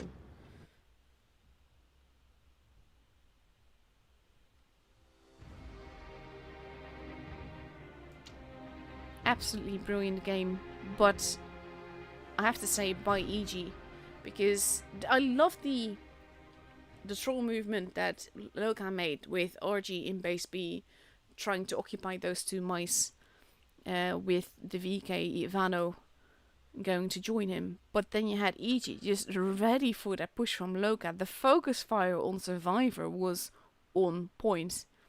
And then once those AMXs were empty, the Kranwagens could sort of like just slowly but surely pick them off.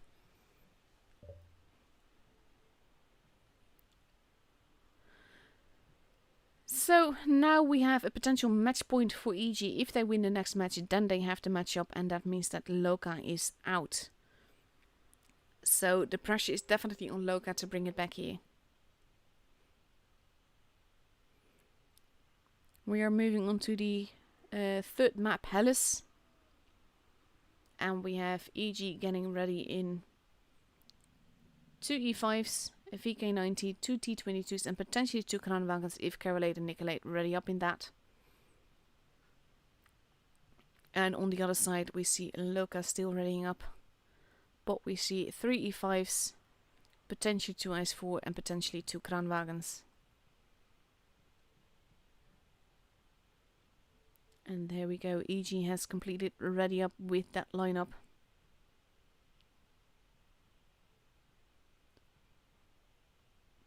And now we just wait for Loka. And I always wonder at this stage what they're going to be talking about on voice. Because when you have to win 3 matches in a row against a team like EG, you're not going to really enjoy that. It's going to be tough. Because like EG is in such a good state right now. In the meantime, EG is changing their lineup a little bit. Not entirely certain what they want to take in e5 or Kranwagen. And we have Archie on Loka's side not ready yet, and they're going back to the e5.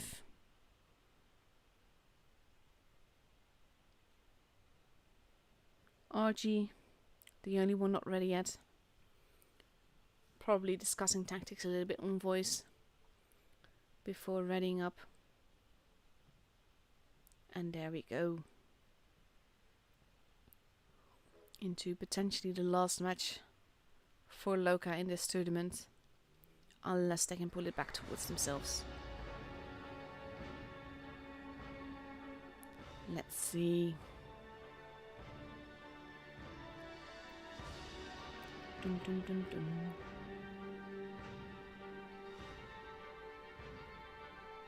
And we're loading in late again for a change.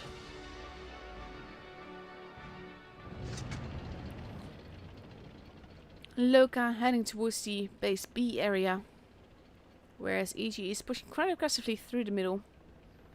Loka not actually capping base A, but pushing straight on up and over. Most of them have been spotted though, and EG is pretty much nowhere in sight. We have Orca getting out of there.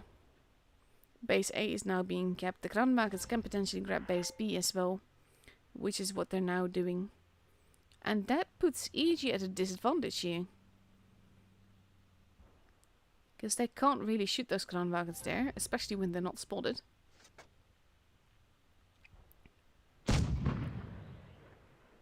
We see some shots happening. But no, well, only RG has taken a little bit of damage, but that was a bit earlier. Base C is getting capped. But overall, EG will have to grab another base in order to get their advantage back. EG nicely spread out, looking at all sides.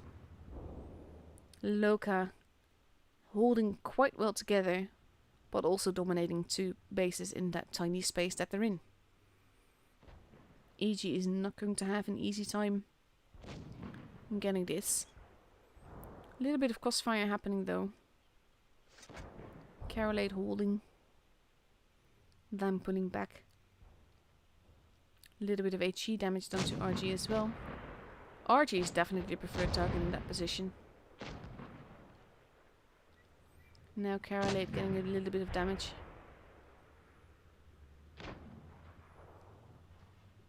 Overall, RG is the preferred target for EG. And we have Nicolay taking some damage now.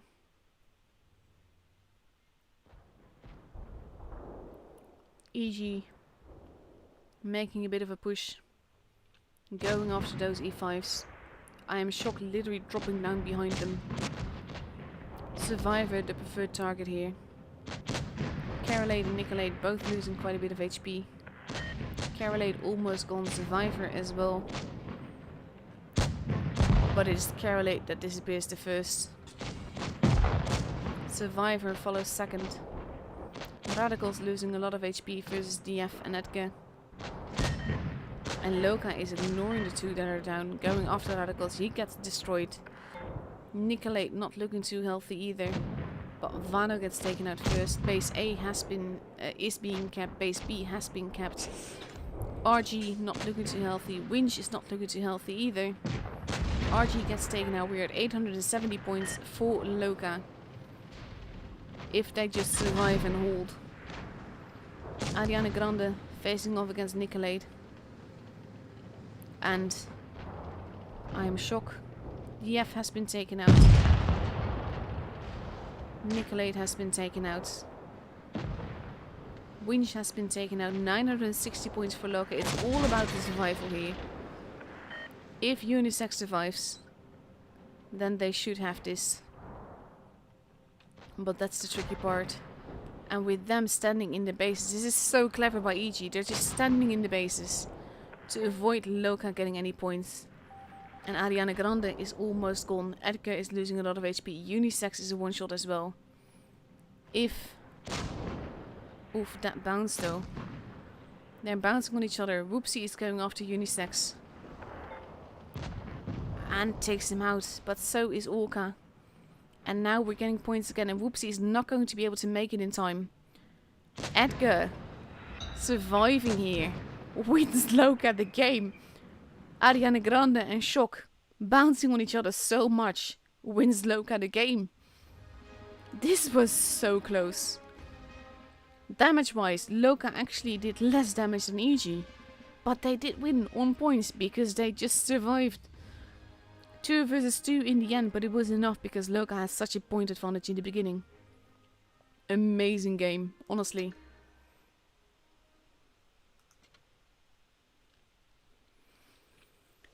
So now, it is 2-3, Loka making a bit of a comeback.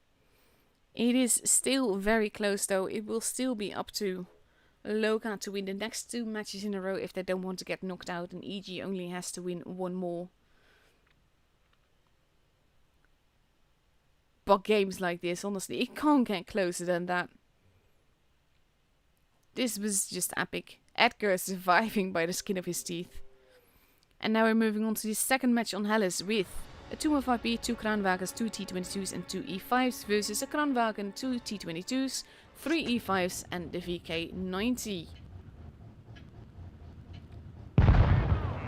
So let's see what's going to happen. Actually loaded in on time this time. The Kranwagen's putting back to let the E5s pass. Loka now focusing on the base C side, and EG is pushing straight into the middle again. Winch getting spotted, so does DF. And we have Nicolade getting into that position. RG losing a little bit of HP. DF having been spotted. Base A is being capped. Base B is being neglected. DF is trying to get base C after all, but it will not be that easy. Missed by a hair by Carolade here, and that gives Loka not necessarily edge, because like EG has a tiny advantage, but it's only like a split second, so it is pretty even and will possibly depend on base B and kills, of course.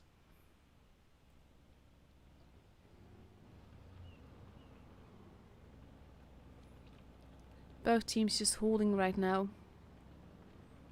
But EG seems to be regrouping a bit towards base C. Possibly thinking that DF is alone. And that would be a very expensive mistake to make, because look at that. There's some support. The E5 is pulling back. Wanting to spring that trap. Nicolade. Not yet spotted. Base B now being taken. DF running away. Base C now being taken, and they will need to stop that from happening. Because once they lose that base, that's going to be very difficult. But they let it happen. E5 versus E5 over here.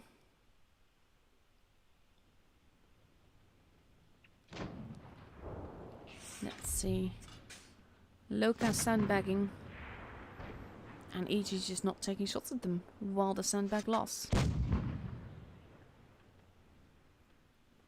And with 2 bases in hand, EG has a comfortable position here.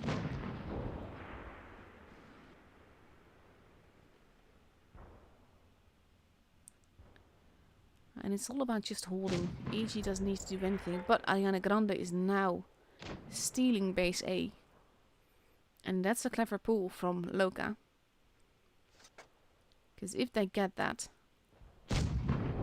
which they seem to, it can still go every which way.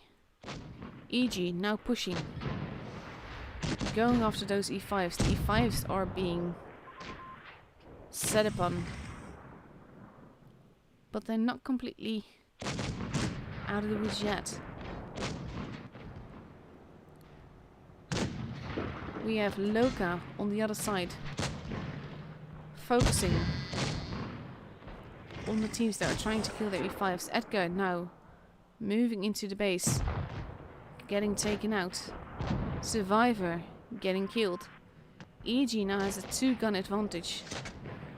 And now they're focusing on Orca and on Whoopsie, who is left alone. 910 points for EG. Unisex is left with, well, is dead. But they can't afford to lose any more tanks. They need to stay alive. They need to take other one-shots. RG almost gone and gone. And there we go with 1k points. EG takes it home. And Loka is knocked out.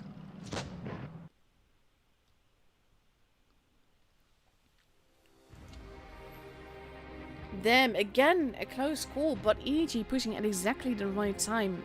And Loka not able to hold enough with the focus fire that EG was delivering and going after the targets. EG taking it home, only losing Whoopsie in the process here.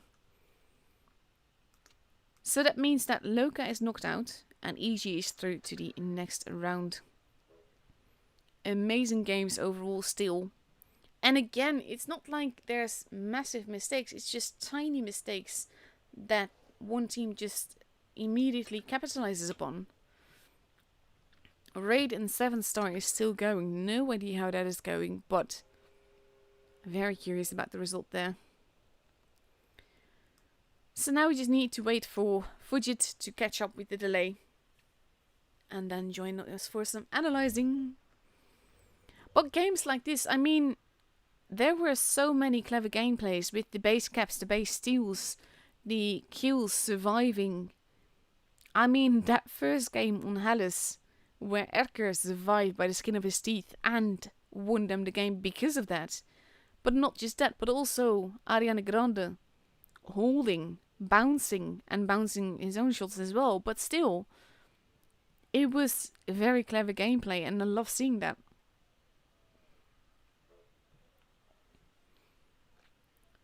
So, basically now I'm not sure who we're going to be going up against, who we're going to see next. Let's see if the Discord says anything. Oh, that's of course, yes, we get Mercy versus G-Game next. That's, I believe, the final that we're going to see tonight, and then tomorrow we have the whole lower bracket. So that's going to be interesting as well, because like I said, Mercy earlier today was just absolutely beautiful to watch. And G-Game won with 4-2 from 7-star. So it's going to be interesting to see what these two teams that are basically really at the top of their game are going to do against each other in the next match. So for now we just wait. I need to get the second round in, of course, in a little bit. But we'll look at that while Fujit is going to be analyzing.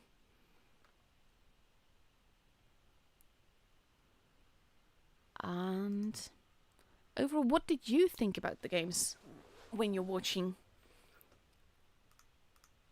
I mean, like I said, I love games that are close like that, when it's like tiny differences that eventually win the game. And in this case, yes, EG was a stronger part, but Loka played so cleverly as well.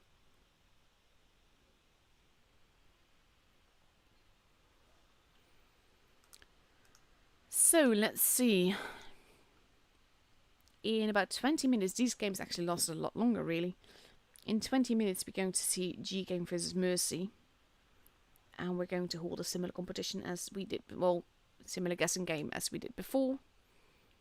We'll announce that closer to the time, of course. And here we go. A wild footed has appeared. Hello, I'm back. Hello again. Wow. Wow. Well, first off, congratulations, Endgame. How can I say this nicely? We're back in this position again. Endgame losing their opening round and then turning over in the next stage. Yeah. Loka getting this far again and then not able to progress. We've been here so many times, but let's not distract from the fact Loka didn't play badly. This was not the same end game that we saw against Mercy. No, they were so much stronger. It was a completely different Mercy. I mean, on the first map, Fort Despair, great positioning by Loka. Again, it was quite tentative by endgame. It really was quite tentative. But then they did a good push through C. But what a great counter-punch back by Loka. Yeah. It forced endgame to rally round. And they did do that.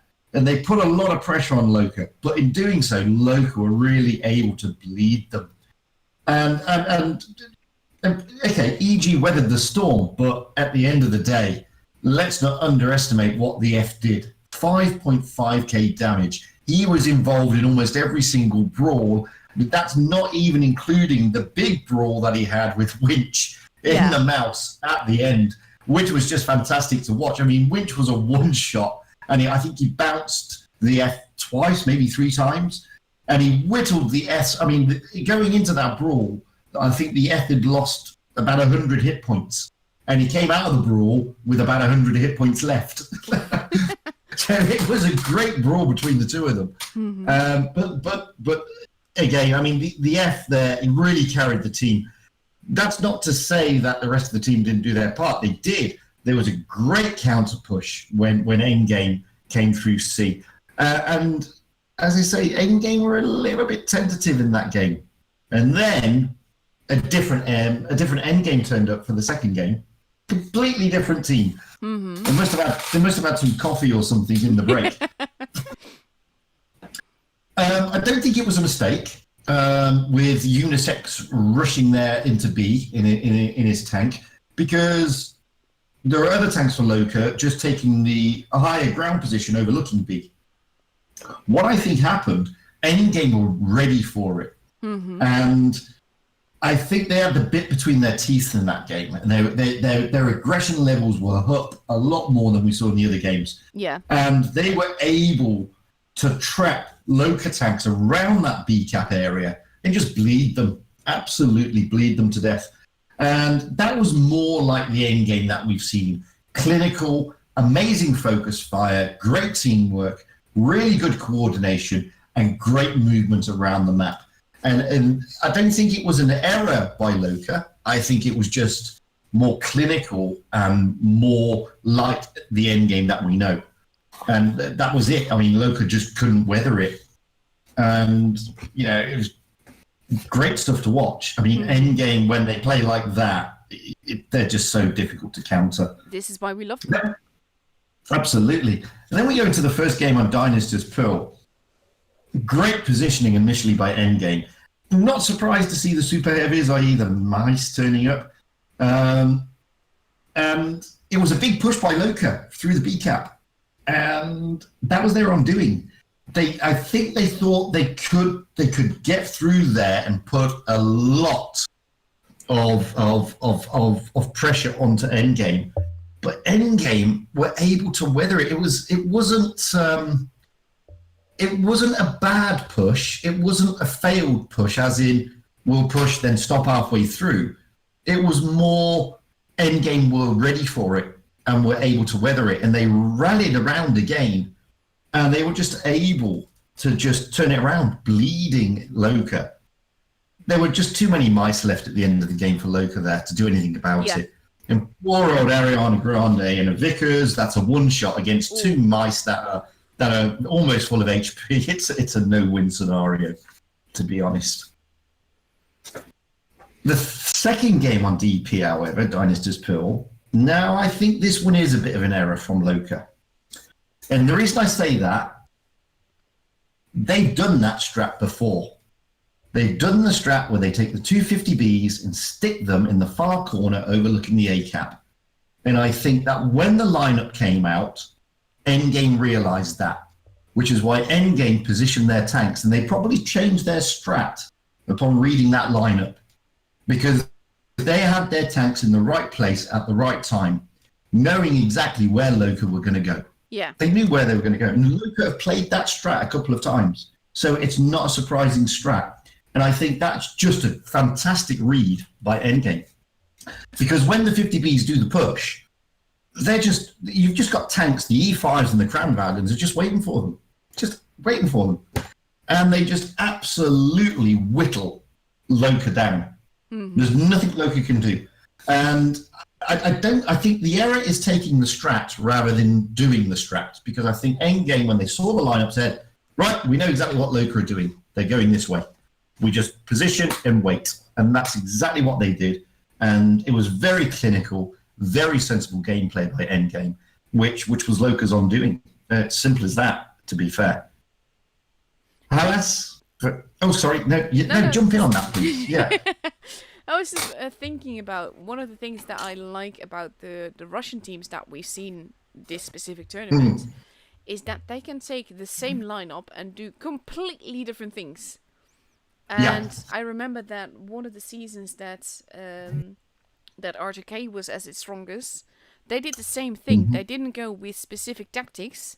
They just went with whatever they decided at the beginning of the battle. But when you have a similar lineup, it makes you completely unpredictable. And I think in this case, because EG and Loka have been training, and of course they check out each other's games, EG made a very estimated guess about what they were going to do, and were right. And that's exactly what, when I saw the 250Bs and I saw them peeling off towards that A cap lane, I was like, we've seen this before, guys. We've seen this before just 2 days ago. If Endgame have seen that game and seen that strat, they're going to hurt you. And they would have, and they did. It's as simple as that. Halas, the first game on Halas, what can I say? I mean, Endgame, just before we get into the game, first and foremost, Loka won that game with 190 hit points remaining. Yes. Oh my god.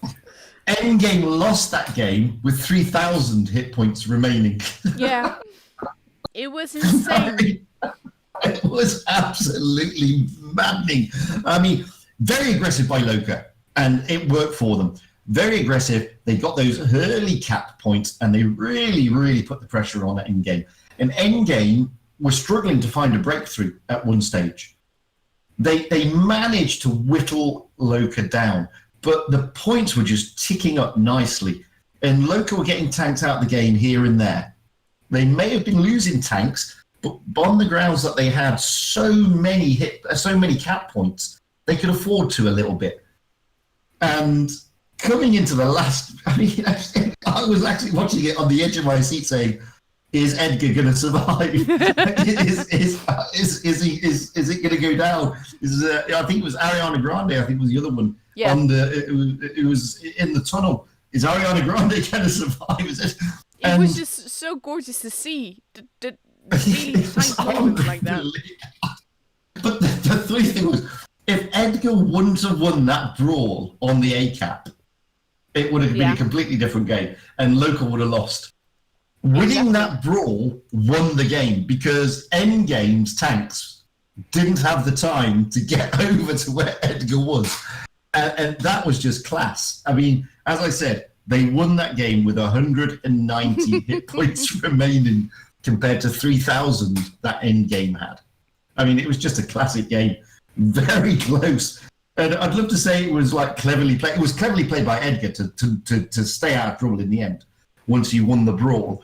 because he could have lost his head like normal players and said, "Oh, my teammate's being focused. Let's go and help him," and he would have lost the game. Well, I So think that it in was this case they were clever. so focused on the situation that they were in. Absolutely. And it was very clever gameplay by Edgar to just say, I'm not moving. They can't come for me. If they get me, it's going to be one hell of an RNG shot from where they are, because I'm in a good position. I've got lots of stuff between me and them. They're slow. They're not going to get here. Really clever play by Loka. Can you But the just initial imagine the push- pandemonium on Loka voice at that moment, by the way? Absolutely. But the initial push by Loka was the thing that sealed the deal for them, because getting those 2 caps was crucial for that. Mm-hmm. And had they not got those 2 caps so quickly, the game may have been completely different. But they were very aggressive. They got their tanks into good positions. Don't get me wrong, Endgame really fought hard to get that back, but it was just too many cap points against them. Yeah. And, Loka can afford to lose. At one stage, I think it was Loka had 760 cap points compared to the 300 and something of Endgame. In that situation, Loka can afford to lose 2 tanks, maybe 3, because it's just not easy for Endgame to get those cap points back. But then we see a completely different Endgame again in the second game, and a completely different Loka, a less aggressive Loka, tentatively pushing into C, which they then cap. They get the C cap, but it's a great push by Endgame onto C. They rotate their tanks into the C cap. They force Loka back, and Endgame don't sit on their laurels. They carry on their push, forcing those E5s back and back into the corner down by the little where the C comes in, and they just dominate the map. Endgame are controlling the map from that push, and Loka are running around trying to plug holes and gaps and stick fingers in dikes, and they just can't do it. They can't weather this Endgame storm. I mean, they did. Don't get me wrong. They did manage to get 2 caps, Loka. They got the A and the B cap, but it cost them 2 tanks, and it cost them Edgar and Survivor over by the C cap. So it's great getting 2 caps, but if you're losing 2 big, heavy tanks for it, you're on the back foot, and they're on the back foot.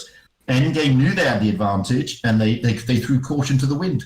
Yes, they lost Whoopsie, but they could afford to lose Whoopsie because they had more tanks on the field. Yeah. Yeah. But they had more guns on the field. More guns on the field. They had the advantage. Loka was excuse me. Loka were just backed into a corner by Endgame, and it was a corner they just couldn't get out of. And that's the Endgame we normally see. Is that clinical? We're gonna force you to do things, and you're not gonna like it, and you're gonna have to make tricky decisions, and those decisions we're gonna penalise you for. And that's exactly what Endgame did there on Hallas. Hence the reason why they ended up being successful.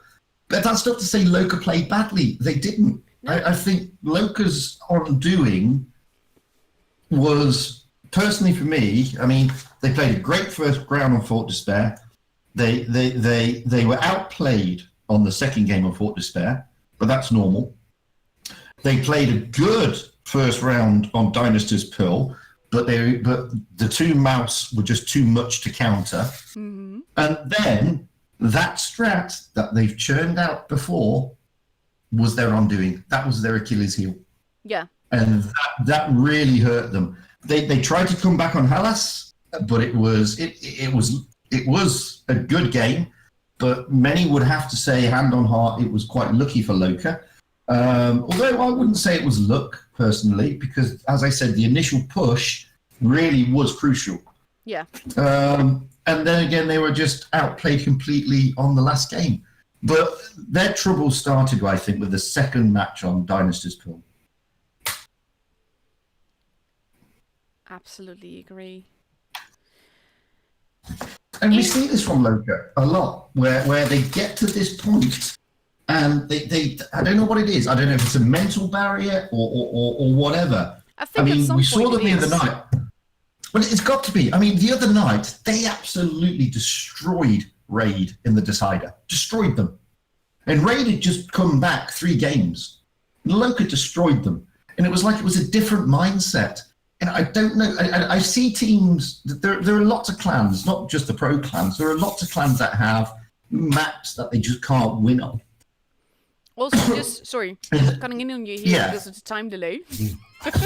Yeah, I mean, there are some teams that just have maps they can't win on. Like I know teams that can't win on Desert Sands for love nor money, and it just seems that Loka just have this mental barrier when they get to this stage of any tournament. When they can get past it. Bizarre. Yeah. Well, they will get past it eventually. I know they will. But before that, because of the time delay, we're going to do the same thing again. In this case, when I type begin in the chat, you have to guess the amount of damage that G-Game does in the first match as a team. So when I type begin, type in your in-game name, your server, and the amount of damage you think G-Game will win. And this time there will be 4 winners. Just want to get that out of the way because I'm in the room and all. And in 5 minutes it's officially beginning. Oh, the room's up already. Oh, there you go. There you go. Oh yeah, because it's on the hour. Yes. So yeah, I mean, commiserations to Loka. Yes. They're still a strong clan, and they're going to take all these experiences and build on it for next year.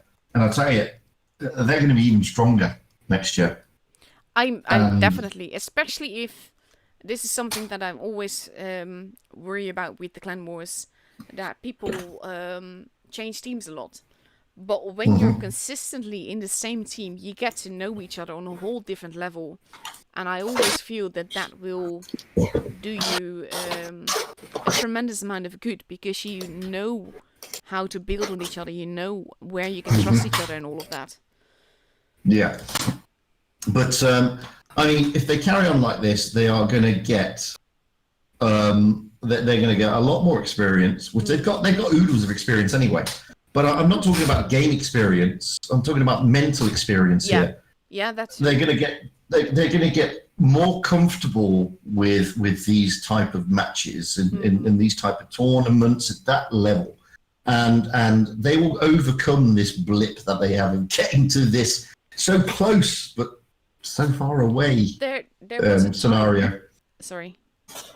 No, that's it.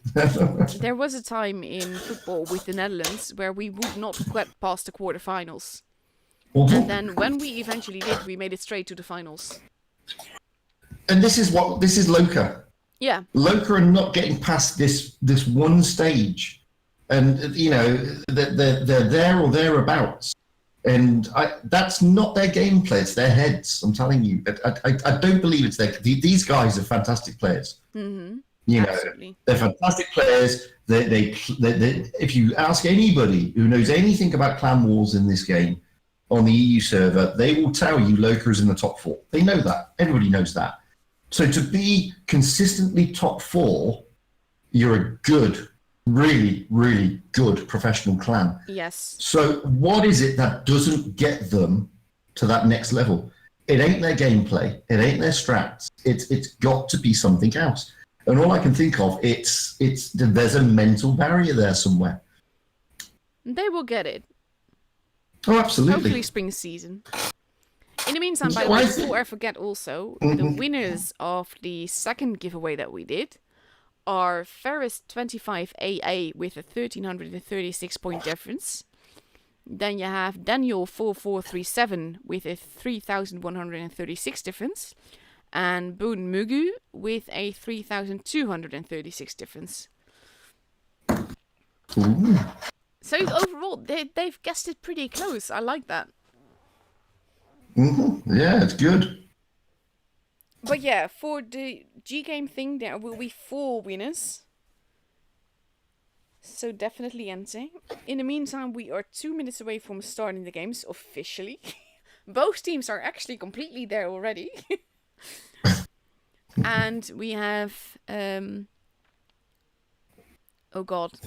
we have Mercy now ready in a Vickers, 2 T22s, a Kranwagen, 2 E5s and a 215B, and G-Game getting ready in a 215B, 3 E5's Leo, an AMX 50B, and a mouse for Canal. Actually like the Leo being picked for this map because it can work out very beautifully for this map because it has that little ridge lining ability. At the same time, if you put a Leo versus a T22 in a brawl, I'm pretty sure the T22 will win. One of the things I love about the RU teams at the moment is that they are not scared to throw around their meta. No, I love that. Absolutely love that. And it's fantastic to watch. They like experimenting, and as you said, I mean, it's very rare to see a Leo 1 come into games nowadays, and it's great to see such a thing. Yeah. And here we go. First match is beginning. So let's see. Canal actually one of my favorite maps because it's one of the biggest maps that we have, and that makes it for me, especially also with the full bases, just more versatile to watch.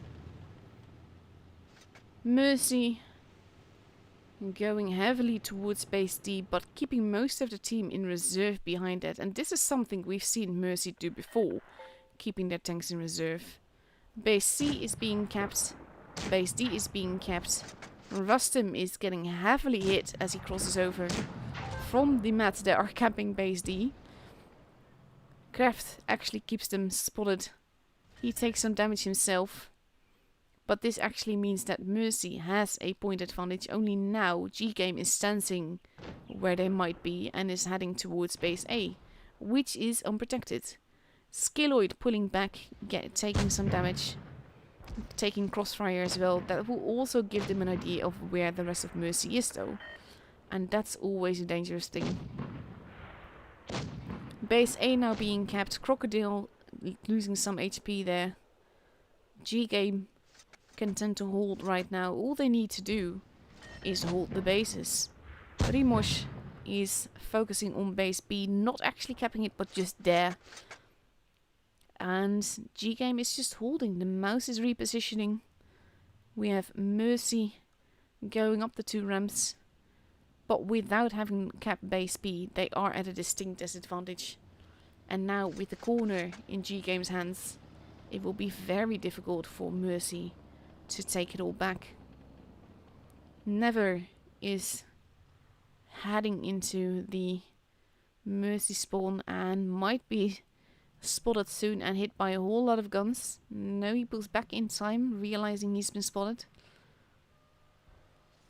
Crocodile is behind him. 444 is there, actually spotting, but using the red line to stay safe here. But there's a lot of guns trained on him now. It will be difficult for him to get out of there. He does manage to do so without losing any hit points though. Have to give them kudos for that. G-Game still holding, having locked down 3 bases. Rustem has been taken out. And that gives G-Game, they still have the advantage because they have 2 bases, but that gives Mercy a bit of a breather in a way. They just need to make sure that they actually get the bases. They're stealing base C right now. If they manage to get away with that, then Mercy will have the advantage.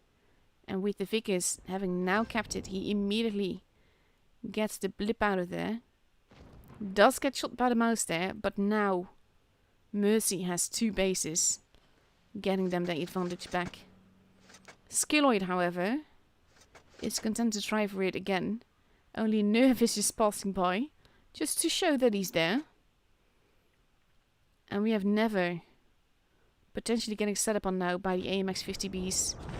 AMX 50Bs, sorry, the 215B and the Leo. Pulling back. Getting tracked. We see some crossfire into Nerve. Nerve getting heavily hit here. Nerve almost gone. Yavkan looks moving in aggressively. Oof. Nerve gets to live another day. Base B is now being taken. Mercy now has 3 bases. Nerve has been taken out though. Never is not looking too healthy. Skeloid has been taken out. There goes Never. And it's now all about the holding. If Mercy manages to hold, they will have this game because they have the 3 bases. Their point advantage will build, but it's all about the surviving. Dark Time has been taken out, so has Yevgen Lux. 899 points for Mercy right now. Crocodile gets taken out, but so does Kirusha and Capral. And we are 984 points, and the first game is for Mercy. And it actually looked to be going into G-Game's corner for such a long time. But Mercy just played it brilliantly with the bases, getting that advantage back. Very well done. Even though G-Game was dug in, they couldn't do enough to stop Mercy here. Oh, I actually need to check the damage, of course, by G-Game. 10,756. There we go. Just always taking a screenshot just to make sure that I've got it right, that I can't forget to have a look. And there we go. Entries are closed. So now we have G-Game ready with a 2 and a 5B, 2 Leos, a T22, 2 E5s, oh, 2 T22s even. That's a very mobile lineup on G-Game's end. And they're going to go up against a Vickers, 2 T22s, 2 E5s, potentially a Kranwagen and a 2 and 5B, depending on what they ready up in.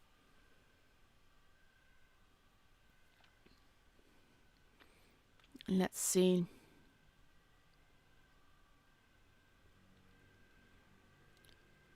I'm waiting for Mercy to finish readying up. And in the meantime, you hear an ambulance passing by in the background. I live on a very busy street. And here we go. 2 and 5B has been picked. Only Crocodile needs to ready up. And there we go. Everyone is ready. I have to say, by the way, someone just said I've never heard of G-Game. G-Game and 7 Star and Mercy and C4 that partook in this tournament are all from the Russian server. This is basically EU server versus RU server. So it's the best of the best versus the best of the best. The only exception that we're missing is Legion, who decided not to participate.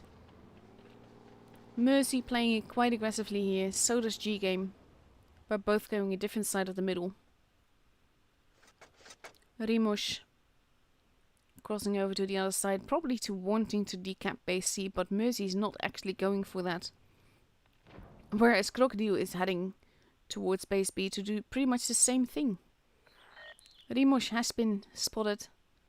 Base D is being taken by G-Game. Kapal losing a little bit of HP there.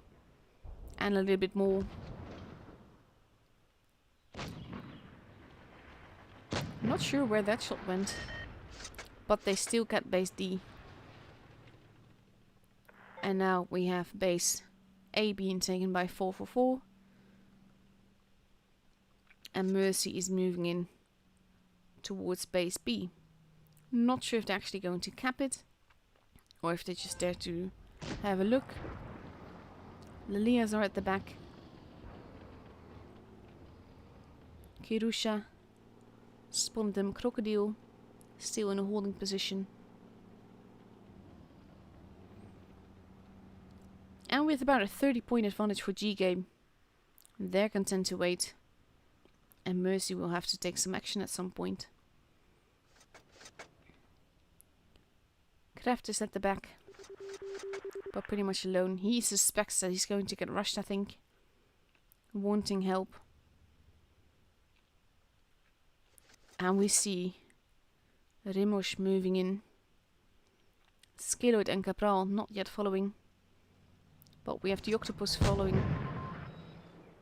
Rimosh still not losing any HP for it.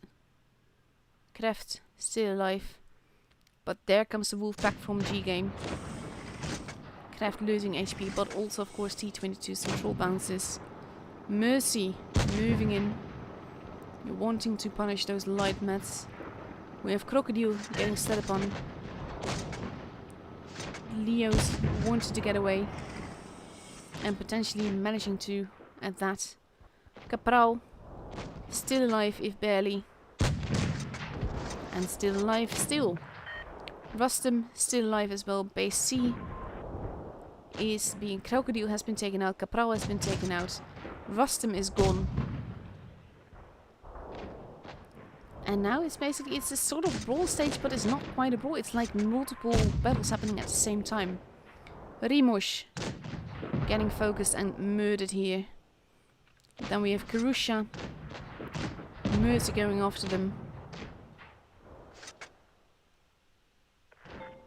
444. Waiting where he is. Base C. Did he crash? Because he's like just standing there. I think 444 crashed. Yevgen looks getting shot. Dark time now gone. And Yevgen looks is the last one alive. And the second game is for Mercy as well. With a crashed 444.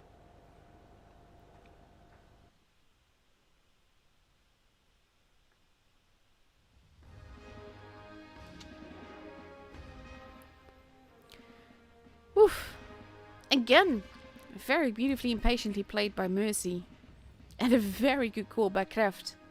Estimating that they were going to come for him. And G-Game doing exactly that. So now we're moving on to Desert Sands. And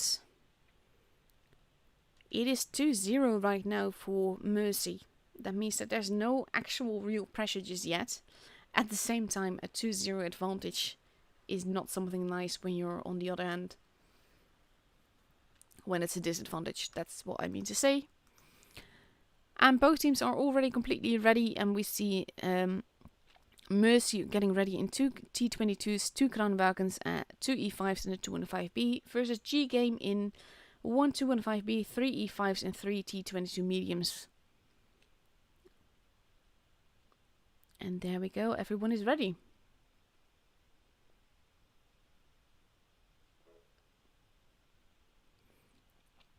So now we just wait for the battle to begin. I think they might just actually be waiting for the... there you go, for the 2 minutes to be up actually. But here we go into the third game of this best of 7.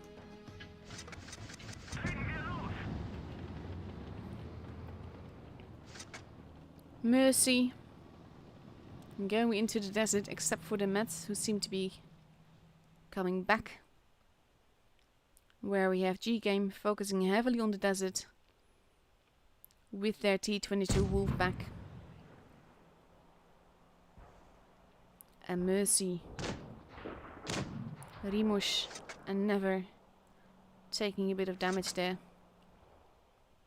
But Mercy is in a bit of a pickle here if G-Game pushes as aggressively as they seem to. Kirusha now losing some HP. We have a brawl of swords happening in the middle. Rustum getting hit some more. Dark Time losing a lot of its HP. 444 losing more HP here. And missing a shot. 444 is the first tank out of the equation. And now we have Crocodile, who is not going to be long for this world either. Dark Time has been taken out, but G-Game has a gun advantage here. And, if slightly, an HP advantage. But that gun advantage can always be very, very telling. Mercy shooting G-Game as they're down below. Nerve on his own, that's always a dangerous thing. But he's arriving. Taking out Rimosh. And now Skilloid is heading up and after. Kirush after Nerve. Never has been taken out.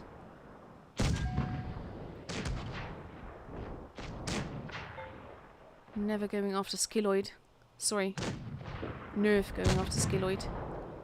Now focusing on Kirusha. Lots of micro battles again happening. Kreft not looking too healthy. He's going to be gone. There he goes. And there goes Capral as well. It is 4 versus 3, but it is still relatively close. Nerve, though, is not going to be long for this world. And then we have Forever Noob and Pashok left. 2 versus 4. Relatively unhealthy tanks. But Pashok is not looking healthy either. And it's all about the guns in this case. You need the guns and they both get taken out almost at the same time. And G-Game takes a game.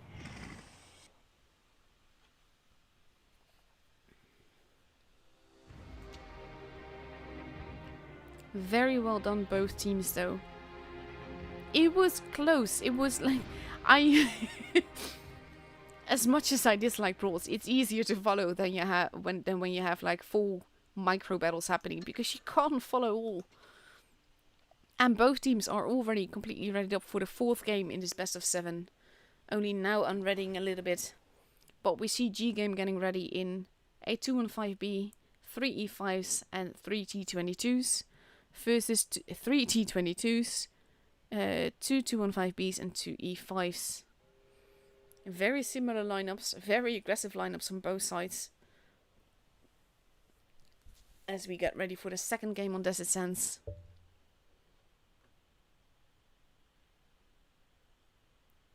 Let's see. Now we just wait for us to actually go into battle. I think that's because Jack is not readied up yet. And there we go. Now he is. These teams are very fast. You hardly get time to process the last battle before you're forced into the next one.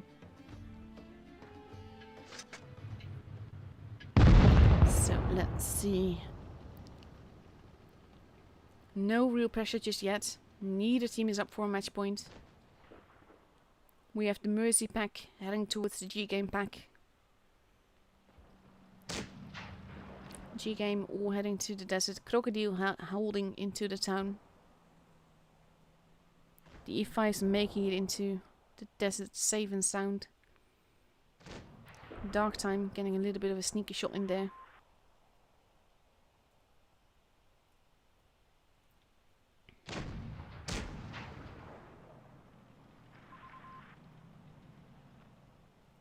And now both teams are content to hold.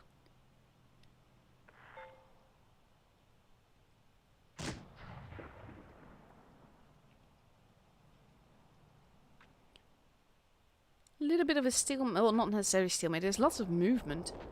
There's just not much happening all the same. G-Game now potentially rushing, but not quite committing to it. Mercy responding, focusing on Capral. Capral is almost gone. Might this be a bit of a miscommunication though for G-Game?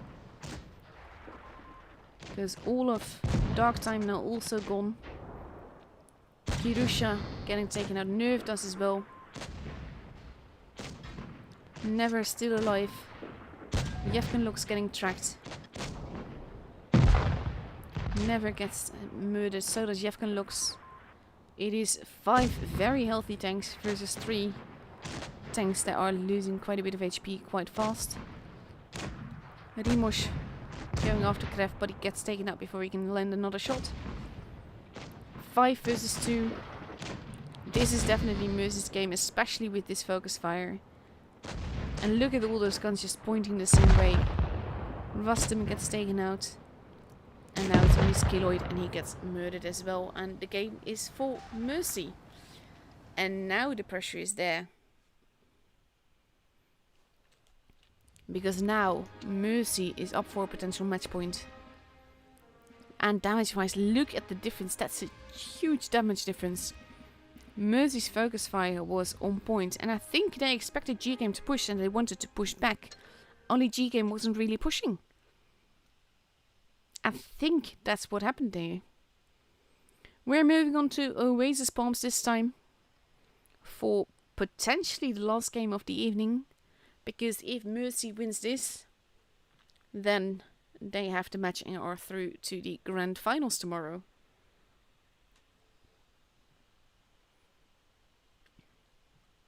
So let's have a look. Jack not ready yet, but they're switching some players around. And we see Mercy getting ready in a Vickers, a Kranwagen, 2 T22s, 2 E5s and a 2 and 5B. And G-Game getting ready in 4 E5s, 2 T22 mediums and a 2 and 5B. No, 1 E5 has been changed to a Kranwagen. So again, very similar lineups. Slightly different, but very, very similar.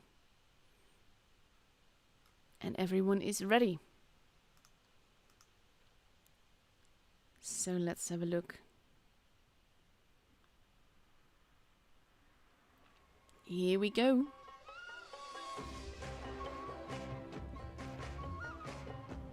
This seems to be sort of like the standard meta. Maybe a Vickers, maybe a 2 and 5B, some Kranwagens, some T22s and lots of E5s. Mercy heading into the desert. G-Game doing so as well. 444 functioning as the main spotter. He does just that. Does not get spotted in turn. And the T22s from Mercy are like, yeah, let's not be here. Never going there to hold. Kirusha taking a little bit of damage there.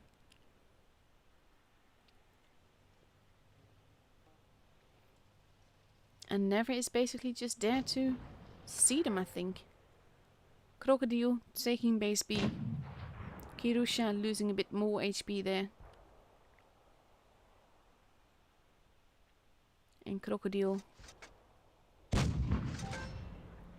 just holding contently. Never just, oof, getting hit massively there. And a bit more. He was in a good spotting position, but I think they did not expect the Kranwagens to be there, and now he's almost gone. Getting tracked there was absolutely devastating for him. Base A is also being capped. And that gives Mercy an advantage, but Never is almost gone. And now we have Forever Noob holding. Not alone, he has tanks behind him. But Never can't really do much of anything here. All he can do is hold. And we have G-Game packing together. Forming a wolf pack. 444 getting tracked here makes him lose a lot more HP and getting tracked again, I believe he did. And he's lost a lot of HP, almost gone. Mercy in the meantime is giving a counter reaction in the desert. Never still alive. Base C now not being capped, they're going after Rustum. Rustum in turn is going after Never. And they're both gone. Base B is being stolen, Rimosh has been taken out. Crocodile is not looking too healthy. He might get another shot in, but he's not going to survive for much longer. Pashok is coming after him. Pashok has to be careful not to make himself the next target. He is going straight on through. Now we have Darktime and Capral. Darktime is gone. Capral is not looking too healthy. Almost gone. Getting a troll bounce there, but does get taken out all the same. And now it is 5 versus 2. Skeloid still alive. 444 is still alive as well until he gets murdered here. And there go Heraith. And now only Skeloid was left. I can't keep up. They're just getting destroyed faster than I can say it. And that's the match for Mercy. Mercy is through to the grand finals tomorrow. And G-Game is through to the local bracket. Again, that does not mean that they're out. That means that they still got a chance. But they're going to have to go against... I'm not sure who won Raid or 7-star. And of course EG. So let's have a look. Overall though, these were really great games. Mercy. I think they played more patiently than G-Game. I think they sort of like knew G-Game. Mercy kind of like it's their strong point to know the enemy and guess what they're going to do. But still, I'm always surprised when I see it happen like this. Because in these games, I should say, G-Game seemed a bit lost compared to Mercy. And I think that especially on that match on Desert Sands, where I thought, and I think Mercy thought too, that G-Game was pushing. If they actually had been making a push, it might have been different, but they were more or less trying to hold behind the plane. And Mercy just put straight on into that. And then you got a giant brawl everywhere.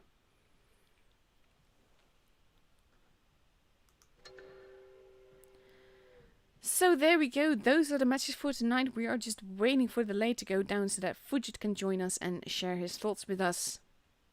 And of course, after that, I'll announce the winners of the giveaway, the last one. And of course, I'll repeat all of them just in case. But with games like this, it's just awesome. I'm going to have a quick look on Discord. Raid run from 7 stars. So tomorrow, I will be analyzing on Jackstream. So Wild Ones Helper will be streaming that and Rolling Storm will be streaming that. And we have EG versus Raid first. Then we have the winner of that versus G-Game. And then the winner of that versus Mercy. So that's going to be bloody epic. So those are the matches that we have that we can look forward to tomorrow. And these were all the matches that we had tonight. Someone just said, man, this was one-sided. It kind of was. It was sort of like G-Game did not have a reply to Mercy. Or rather, Mercy just had too much of a reply to G-Game. Not sure which way it goes.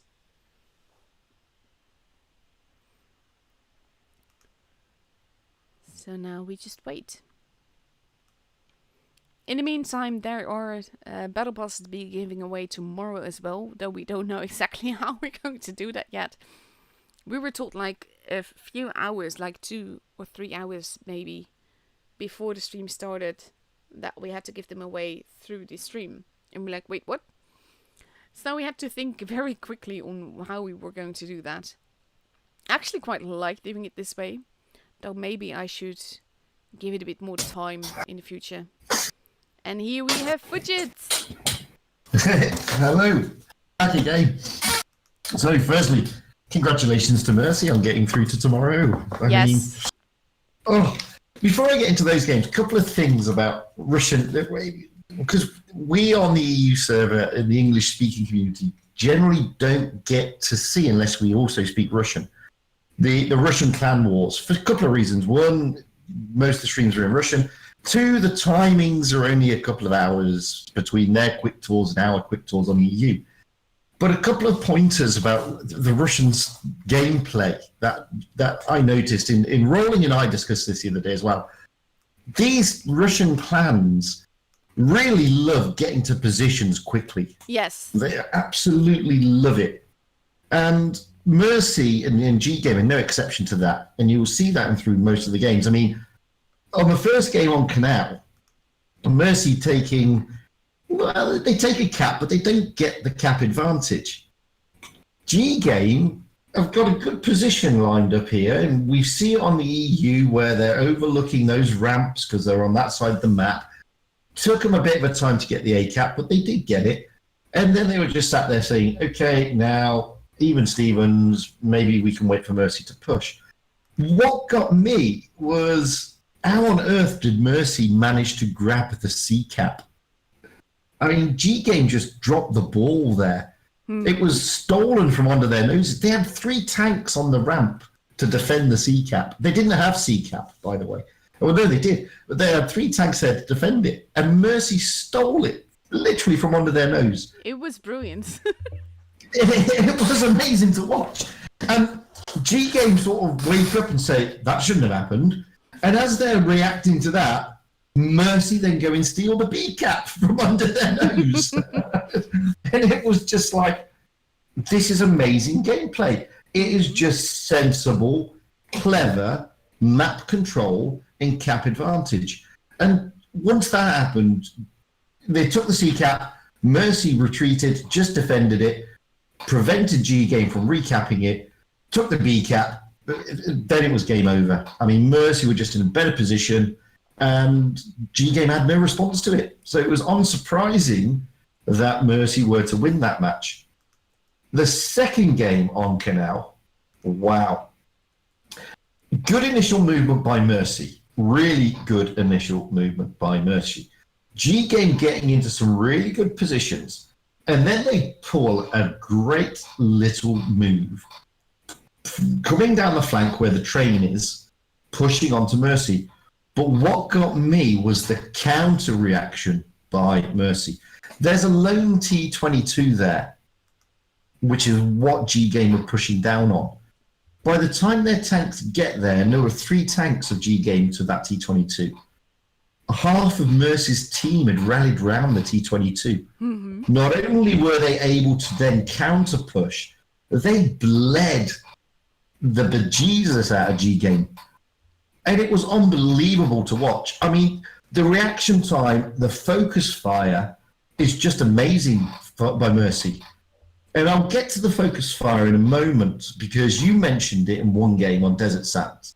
And I'll get to that in a minute.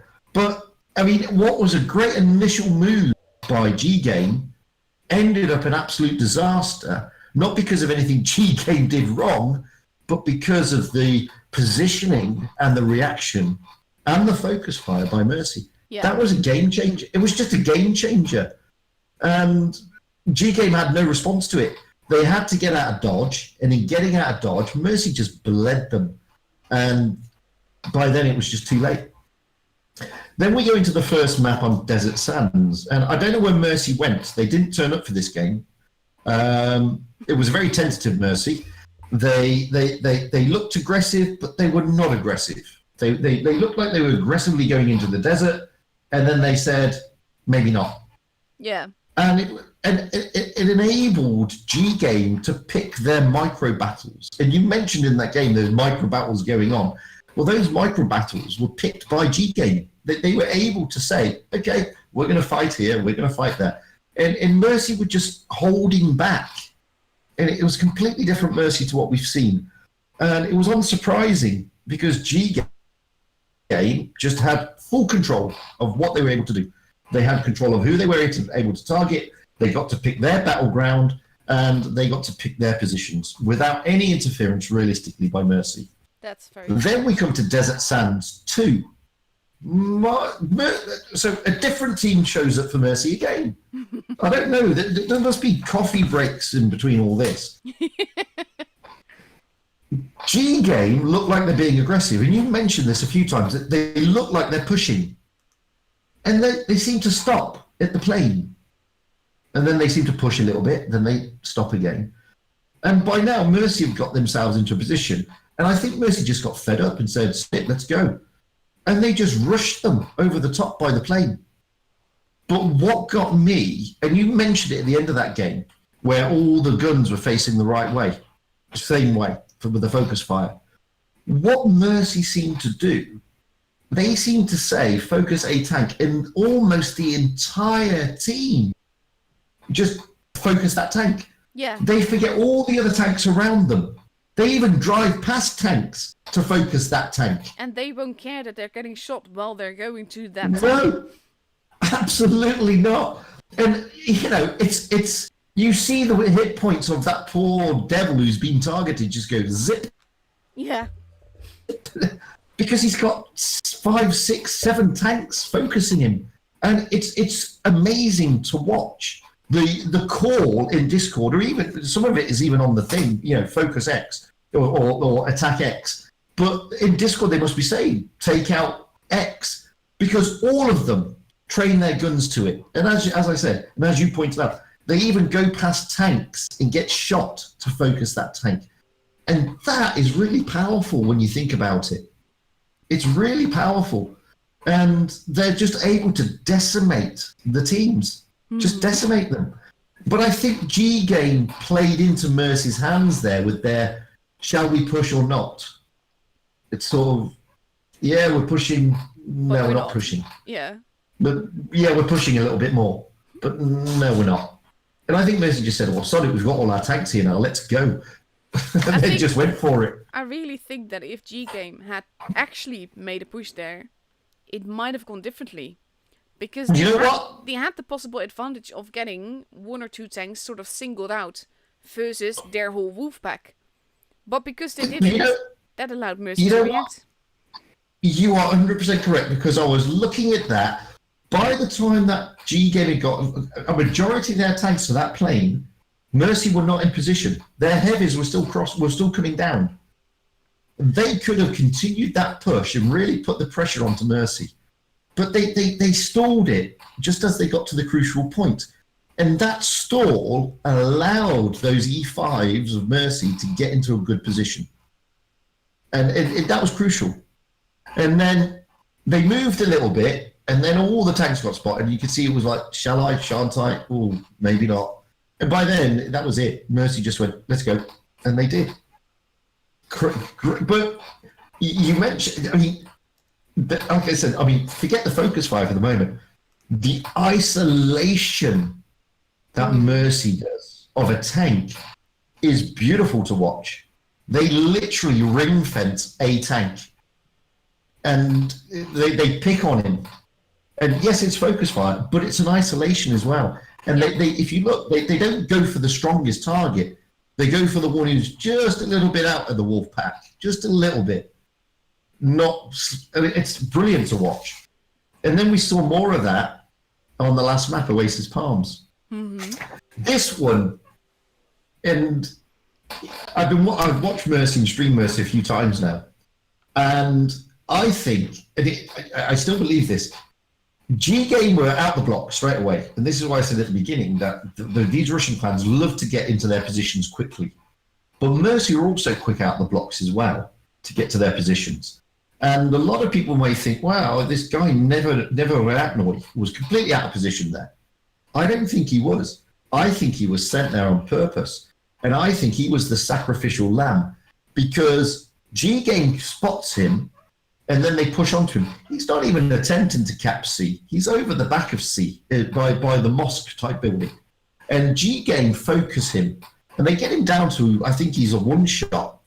But by the time all these tanks of G-Game are focusing him, Mercy have capped A, they've capped B, they've rotated into the desert to counter push. Never Ryatnoy survives. Yeah. Despite being whittled down to next to nothing. And I think he was put there on purpose to as a feint, as a trap.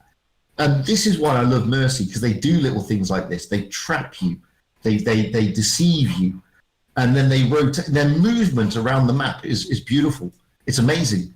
Their reaction is awesome.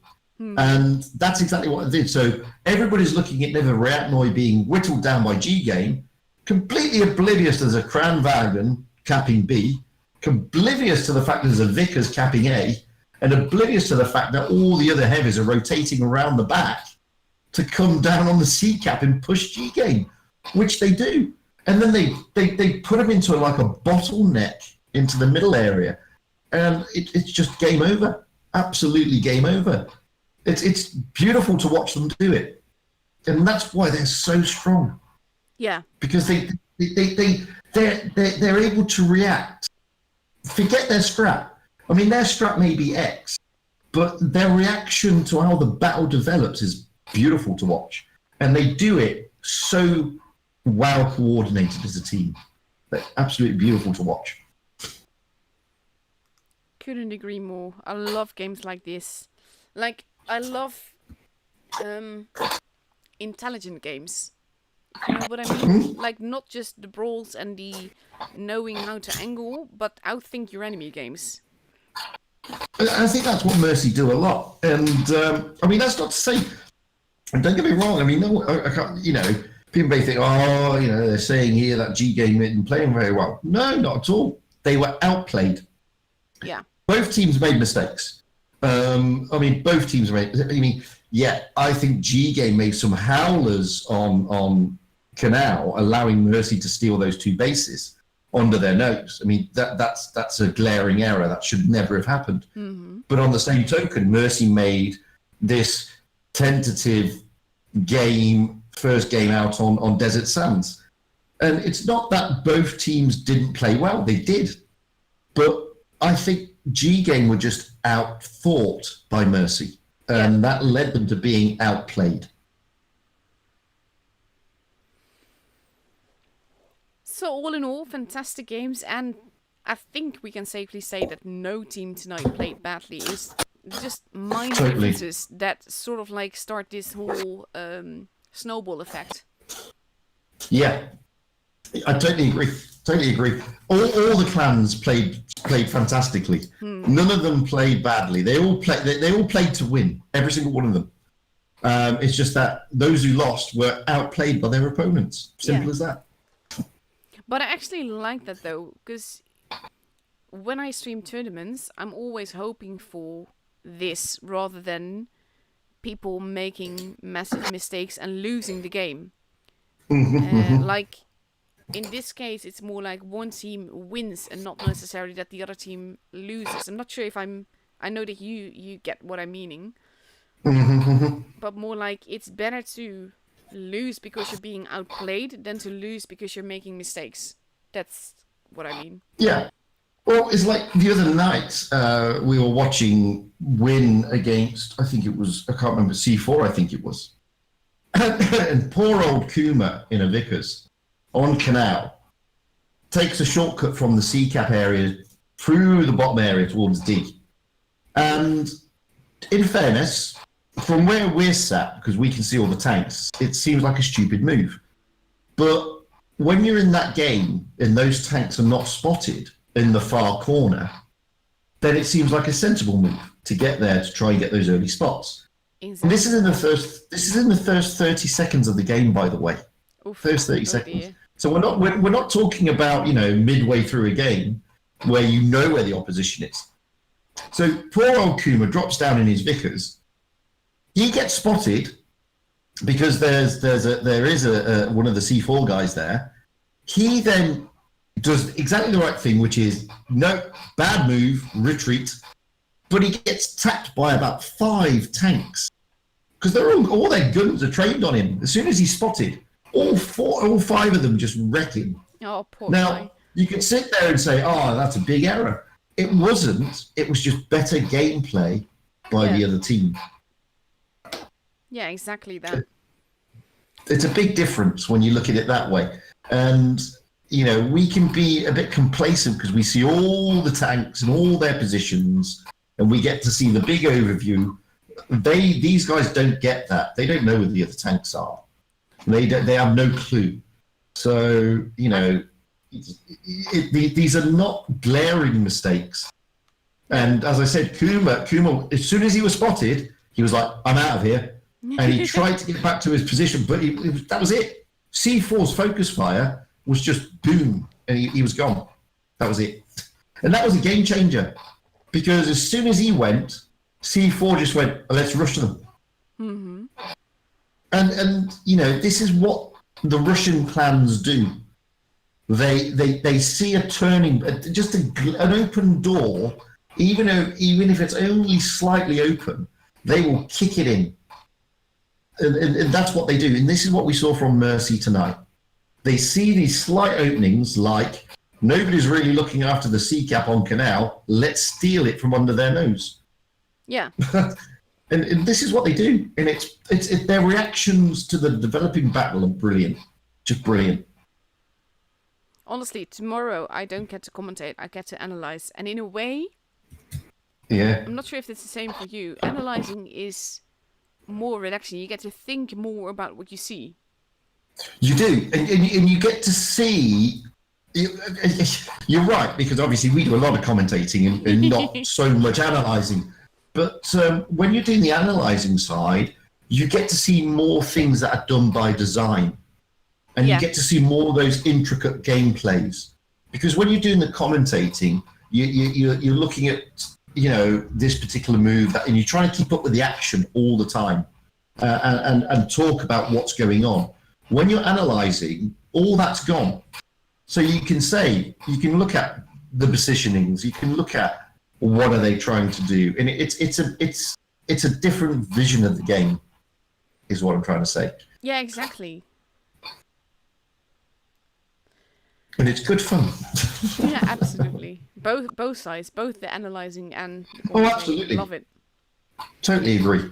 In the meantime, But yeah, the analysing is nice. yes. The damage that G-Game did, the first game was 10,756. That means that the winners of our 4 battle passes are Rex Usu 556, Next Full Force, Harsh Pulu, and Object 3 from Legion. What? Yeah. Have to say, Object though, 3, what? all of the winners expected, pretty much everyone expected G-Game to do a lot better than they did. Damage-wise. So that means that in total we have Mutsu Senpai, Yuyuko Yuyi, Kaiser Battle King, Ferris 25A, Daniel 4437, Boon Mugi, Rex Usu 556, Nat 4 Force, Harsh Pulu, and Object 3 that have all won a battle pass. Now, Wargaming will credit this to your account directly, so when the event starts, you should get your battle pass. If not, then, well, actually, no. Whether you've gotten it or didn't get it when the battle pass starts, send me a message in Discord or on my server or anything so that I know whether you've gotten it